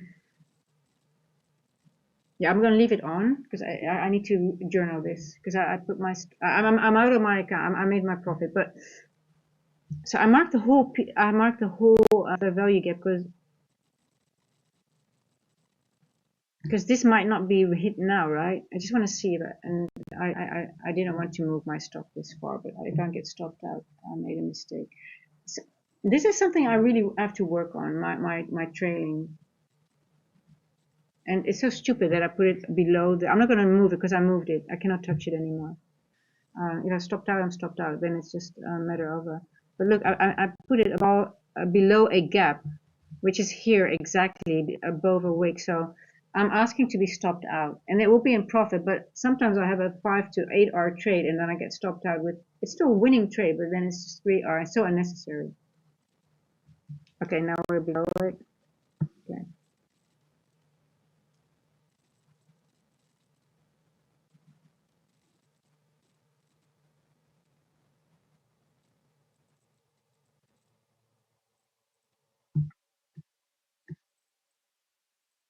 So I'm out. I'm ready. I took my profit.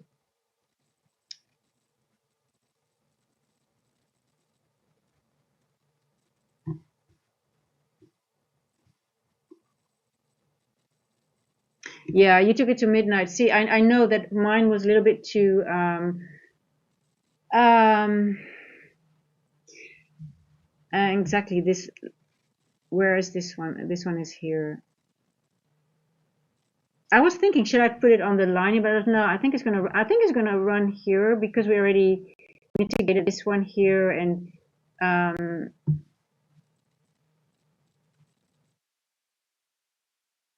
I'm not gonna move my stop because I need to journal this because I would have done this because I was still in the trade, and sometimes your brain works differently when you're in a trade, and I would have never done it here, never ever, but I did, and it was a real trade. I got out, but I mean, technically, this is really the stupidest thing you can do.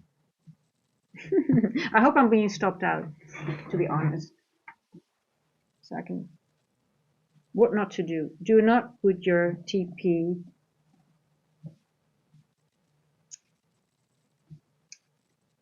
I mean, do not put it there when you have midnight. Let me rephrase it. When you have midnight below you, where it could reject, right? Because this is like a point rejection. You still have a first presented fair value gap.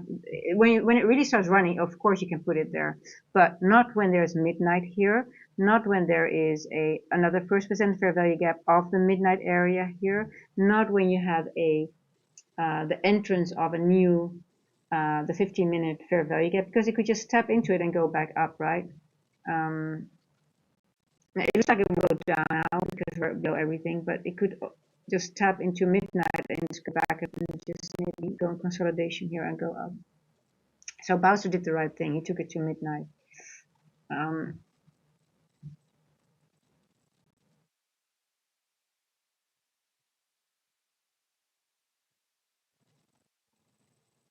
So I had my TP here, and then I got out when it tapped into it, and when it started moving up. So I took it. Mine is somewhere just below midnight. I got out.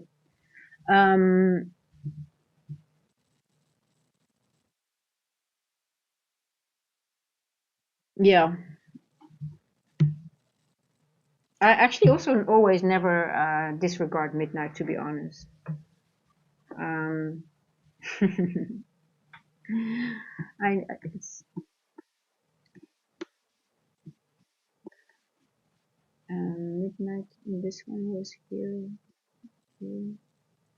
This one before midnight, and then why did I disregard midnight? There was a reason why I thought I can disregard midnight. I can't remember. I think it was this. I think it was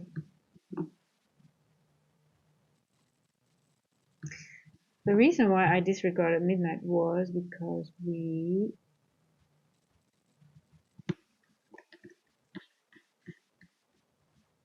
I thought midnight was not going to be of any significance anymore because this was, it did not, I can't remember. Uh, my brain is getting old.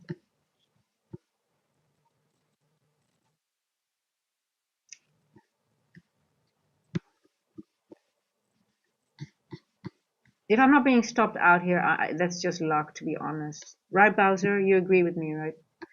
That's because this should be a stop out because this is just this, normally midnight area. I mean, it could be so weak now that it's already below midnight, but normally could bounce off, and then this would have been definitely, with this wick here and this gap here, this would have been stopped out.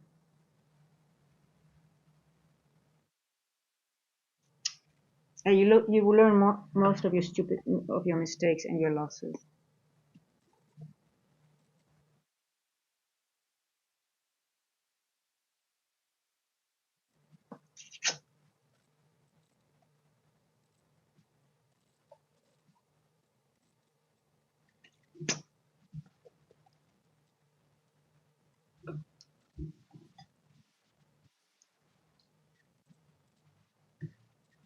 My Bunny and Soul, is it clear what I have, all that information that I have on my higher time frame? Is it, it's hard if you don't know it, right? Because you see a lot of things on it, and it's good that you ask.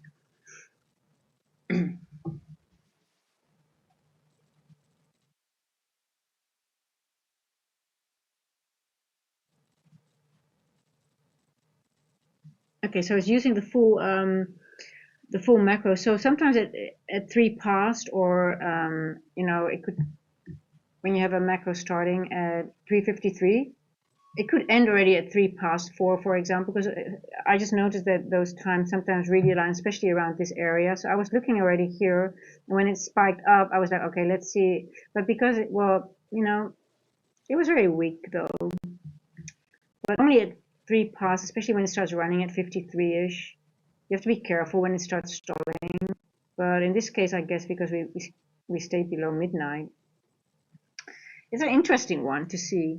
And I should be stopped. I mean, it should be stopped at this one, in all honesty, but we'll see. Um, it's a suspension block. It might be valuable for the future as well. Mm,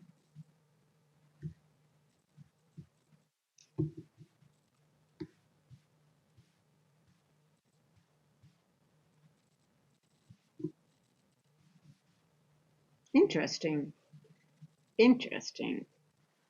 But yeah, I guess we took liquidity here and we entered that 15-minute fair value gap, right? So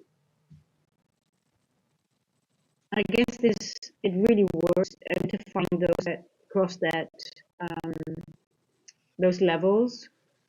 It helps you identify the ones that will be properly used. Now let's see if I get stopped out.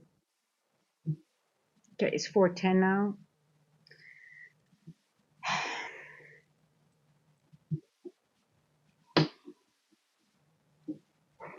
Are you gonna go not above midnight? Not anymore. Okay, we got a breaker now here. I'm gonna mark the 15-minute breaker. Breaker. just going to mark the bottom, I think, because we're going to go, no, we're going to mark the whole area. Let me do that.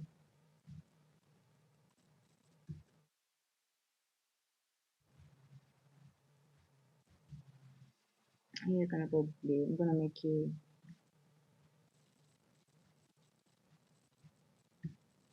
going to be light blue. I'm going to make a new one here. Um,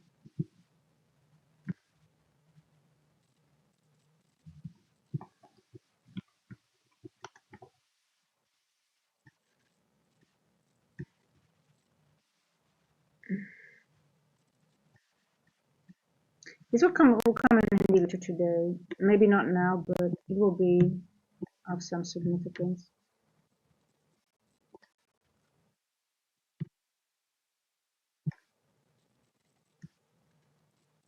Okay, it's going to take me out now.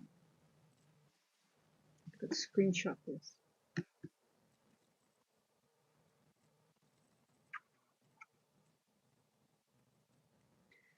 Um,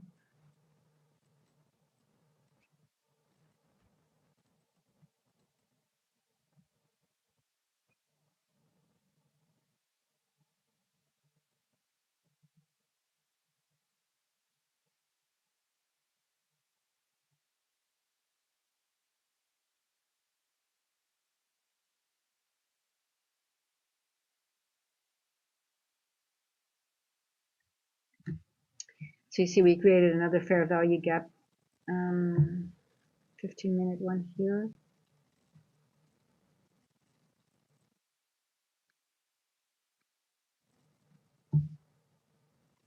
Seeing some bullish structure coming.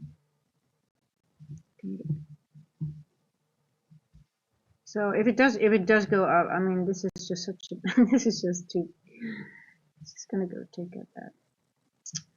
It's so stupid.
For 14,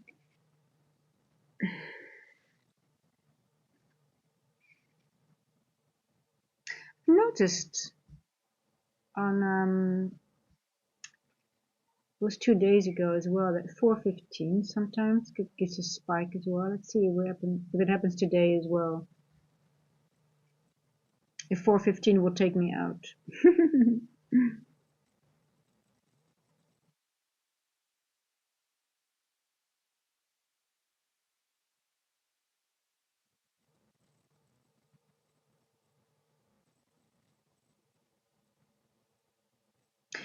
Oh, I also realized that I marked the breaker, but technically we were still forming the breaker. So we now look,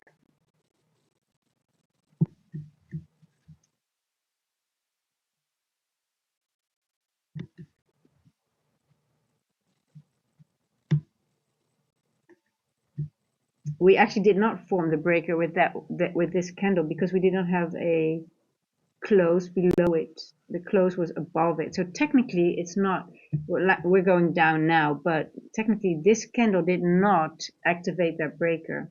So that was a mistake on my end, was too soon. You see the close? Well, it needs to be below this line.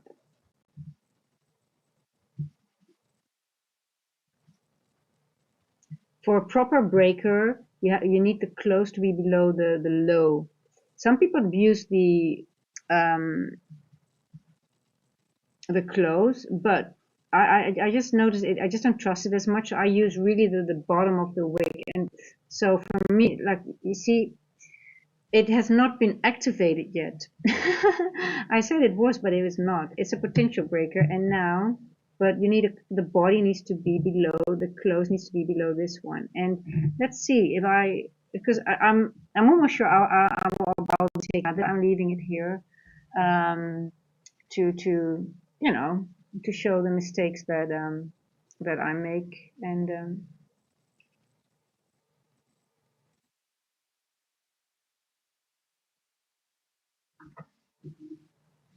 let's see if it's going to spike up. So this is such an interesting, if you get small retracement, this is exact area. Just go back into the wick, and like, let's mark it. Yeah, never ever put your stop there. Never ever. Not when there is a midnight below it. Oh geez, no.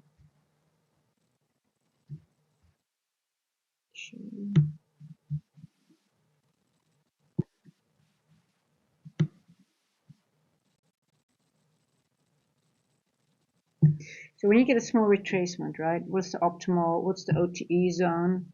Exactly, this area is the OTE zone as well. Well, you don't know it in advance, obviously, but you have the midnight here, and I have the entrance. What you see a lot when you have like a higher time frame fair value gap, sometimes you don't get into that fair value gap, you just bounce around it, and because you also have liquidity here, so you just see this little wick that goes into it. So so there is a range that formed now, so you can use this range now for this, right? But then again, 38, this could be enough for it. Doesn't need to go up, but it could go up. So let's see. I'm really curious if it just pops up a little bit.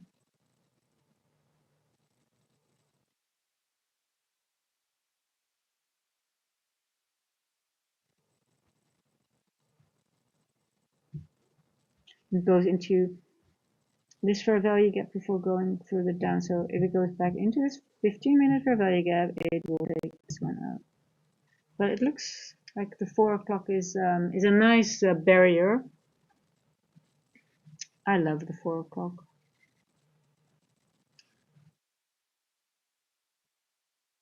I remember a question. Sorry, Seek for Wisdom, are you still here? I saw your question about how you.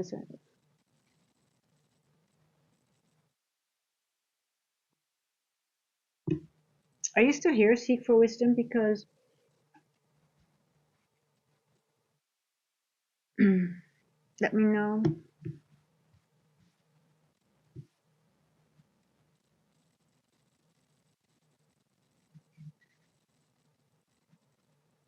Oh, thank you guys for subscribing. I see some more people have subscribed. So excited. Oh my god, I'm almost at 400. Wow.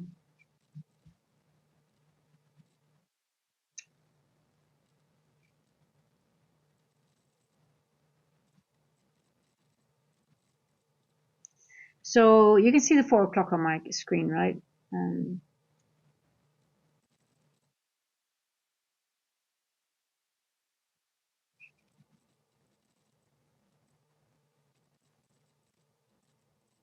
Okay, what time is it? 4:20. Are we gonna make a move now to this area here? So that is that little wick here and the new the wall.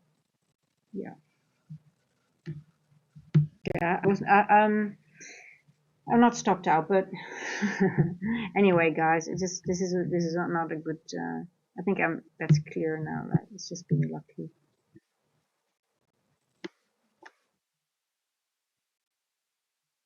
But the fact that it's staying below midnight is showing a lot of weakness, right? So that's a good thing if you're short. Okay, this will be a stop. Okay, it takes out.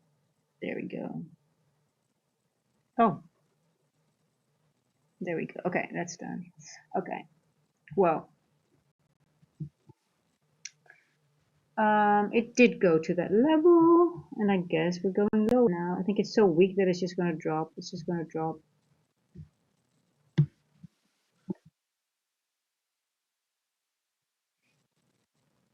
Is anyone in that short still? Is someone in that short? Now this breaker is activated. Not with this candle because it did not close below here. Now I think it would be really weird if we're not going to close. Um,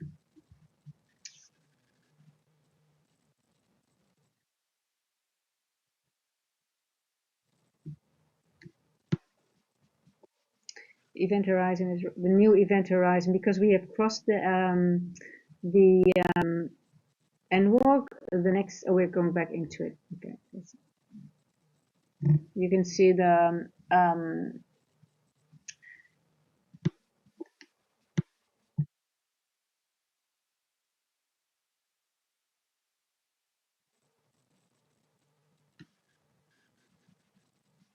okay, we are going back now. Let's see.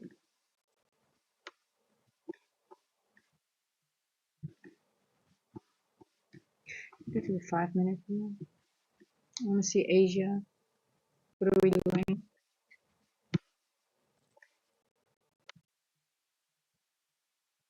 The question is, are we going to take out Asia low or not? Or are we going to stay midpoint here?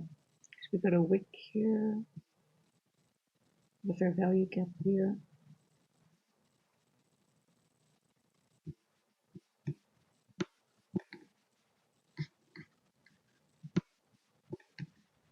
Daily open is here.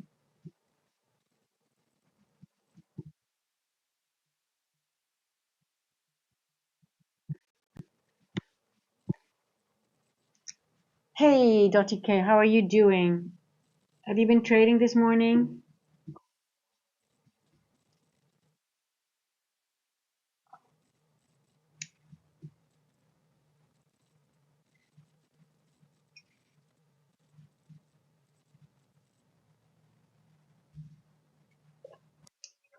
Okay, now let's see. What are we doing? We've got a nice range we can use. Let's see. When I'm missing calculation here.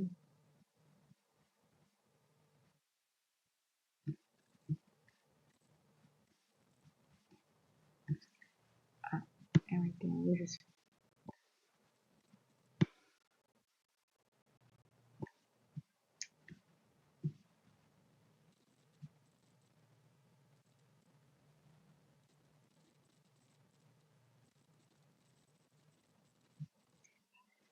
Oh, you got the short? Nice, nice, nice, nice. Yeah, so we're in the 15-minute fair value gap now, and you know, we've got this large wick here, so I wonder how far it is. It's going to go. If we're going to get retracement, let's say we're 2 and 2.5. If we get a retracement into that bearish fair value, a bearish breaker, and then the continuation.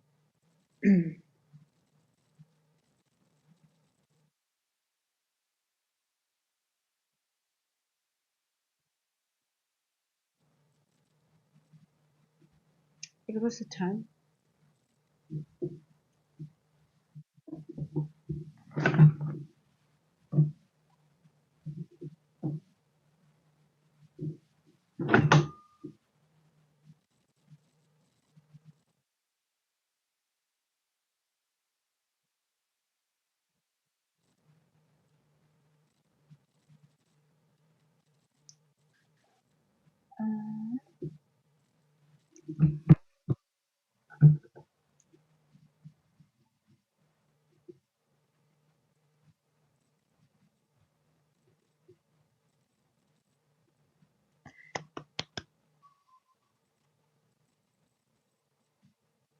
So you see when you, which is very telling, even though normally we have a bounce of midnight, right? But if you have like, this is the 5 minute, but if you can see that it's just wicking through it, it's high, and because already we had 4-hour SMT with ES, we're going down, and then midnight is not even giving a bounce. Technically, well, you have a little bit of the wicks, so that really shows a lot of weakness. But would you enter right now? For me, it's hard to enter right now again, so I would really want to break a retest or something. But hey, it's been moving a lot. I mean, like, I'm just wondering, like, we've got Asia. We're almost, how much are we in Asia? Are we almost to 75%? Let me see. What are we doing in Asia? I'm going to put the OT. I just want to see if it respects the OTE levels or quarter. Let me just see.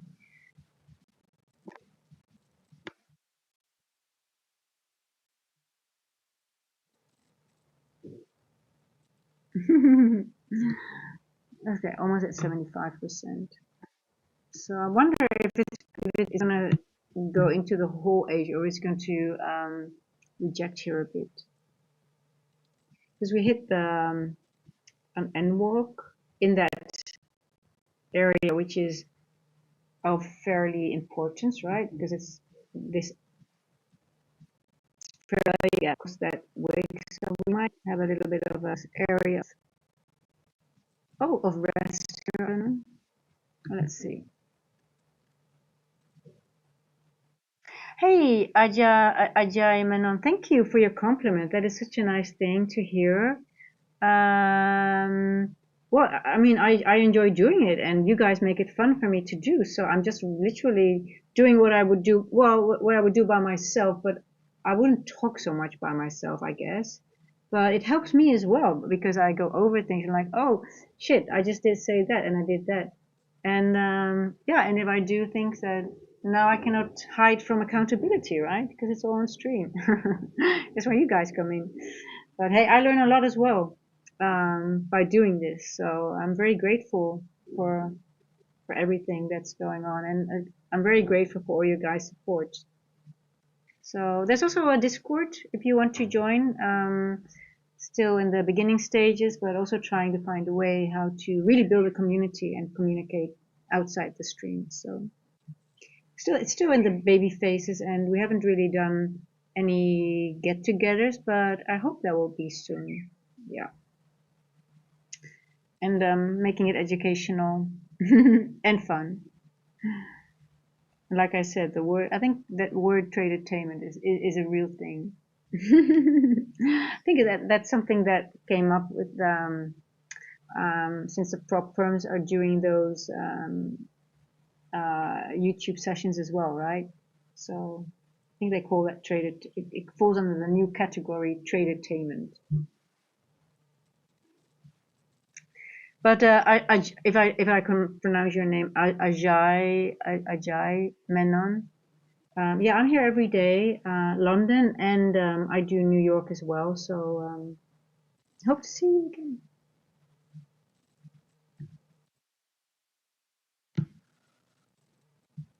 Okay.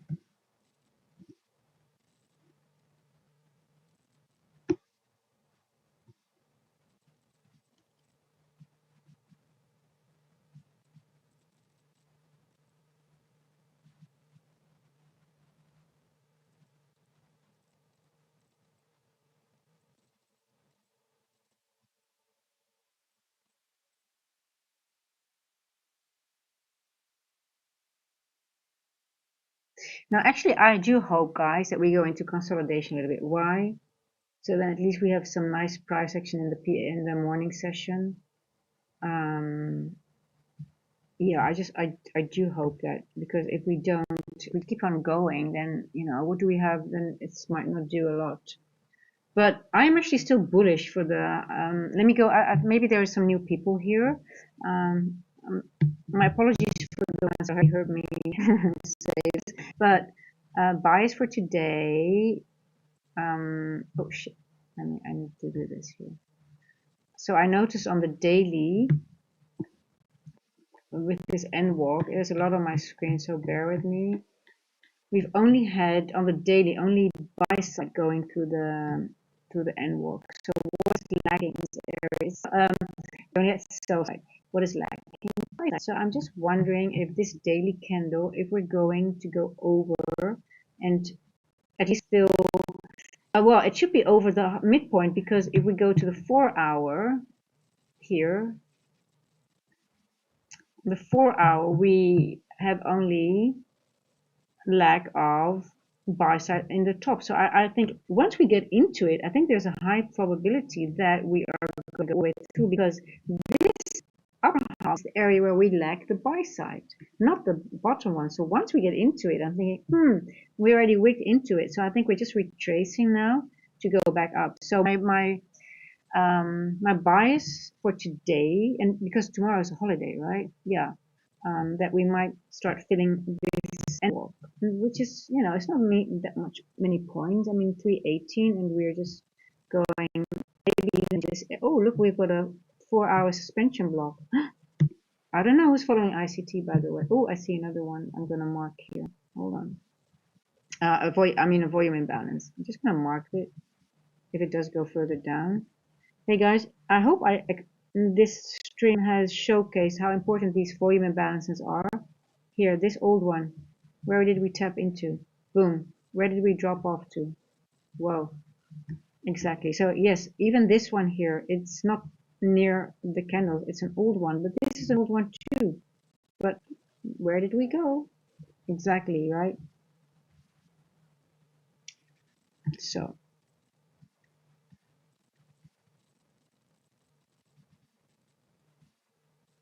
I always mark them. I don't mark when I'm on stream. I do the lower ones sometimes when I see them but those are just, they don't have the value that the 4-hour have. But the 4-hour are very important in my. I use them a lot, but yep, I just hope this makes a lot of sense here. And especially, let me also give you another tip. When you have these gradients and you see them very close from the top of the gradients, then that's why I was very sure. That's why I was very sure about that turtle soup that I took, because of this gradient as well. It's a combination of things, right? So gradients of the daily with the volume imbalance above it. That's when I took that turtle soup right over here. So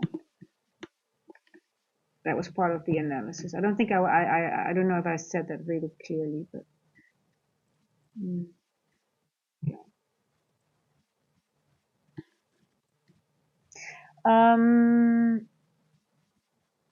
Yeah, I think I'm going to leave it here because I need to do some stuff as well. And I actually hope it goes into consolidation, so we have some good trades. You wanted to calm down a little bit at some point, because look, it's been doing so much. Asia has been running. We've gone now. Let's see. Let me calculate this range. Asia. I'm going to calculate from here. Just want to see what have we been doing. And are we stalling now? Maybe at 38 or 50%? Yes, we are at 50% now. In this range, let's take this range here. Yeah, most likely we will go into this other fair value gap. But I think this one is also of importance. Why? Because it crossed that wick, it crossed that line, the gradient. So this one will be of importance too.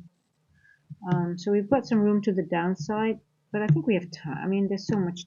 We've got so much time still today. At some point you have to let go, right? You cannot just wait for the one move and then. Let me just break the whole area here.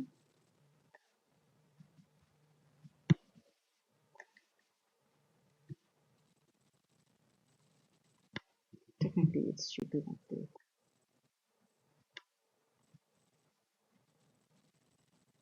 Okay.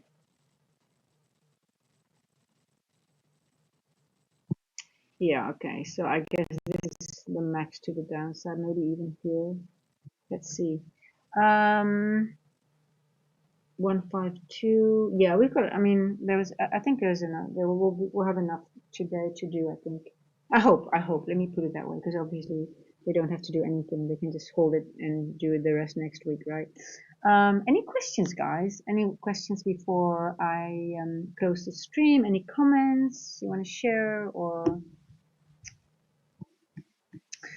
I've put the link in the description for the Discord if anybody wants to join. And if you have any ideas for maybe I have a few 1 or 2 hours on Thanksgiving for I don't know what you guys want to do. Let me know.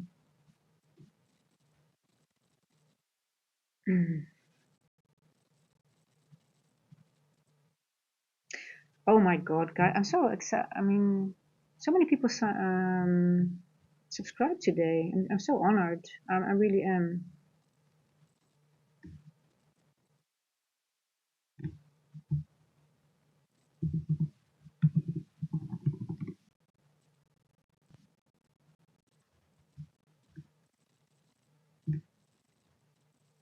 Let me quickly check a few things.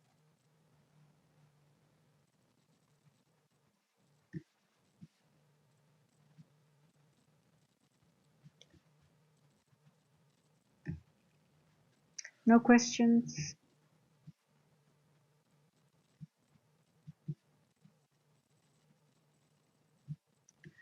Okay.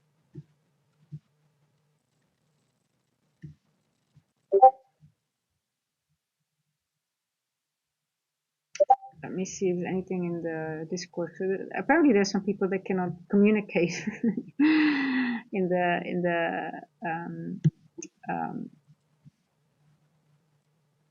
just want to double check so I can talk to you guys from in the stream. No, okay, that's fine. Okay, well.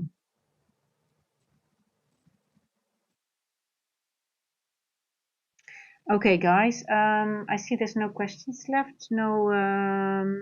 So I'll see you guys later then today in the AM session, and maybe I'll do because there's a holiday. I might even, if price action is good, we'll just go as long as the market takes us, as long as it's interesting. Because it's the last day of the week, and it's Wednesday. I don't know, Arca. I don't think people. There's only half a day in on Friday, but I don't think it's really worthwhile trading the AM session. But I'm just wondering about London. What does London on the on Friday, if people trade that? I'm just not. I can't remember. I mean, I'm sort of like thinking, is it interesting? I just don't know.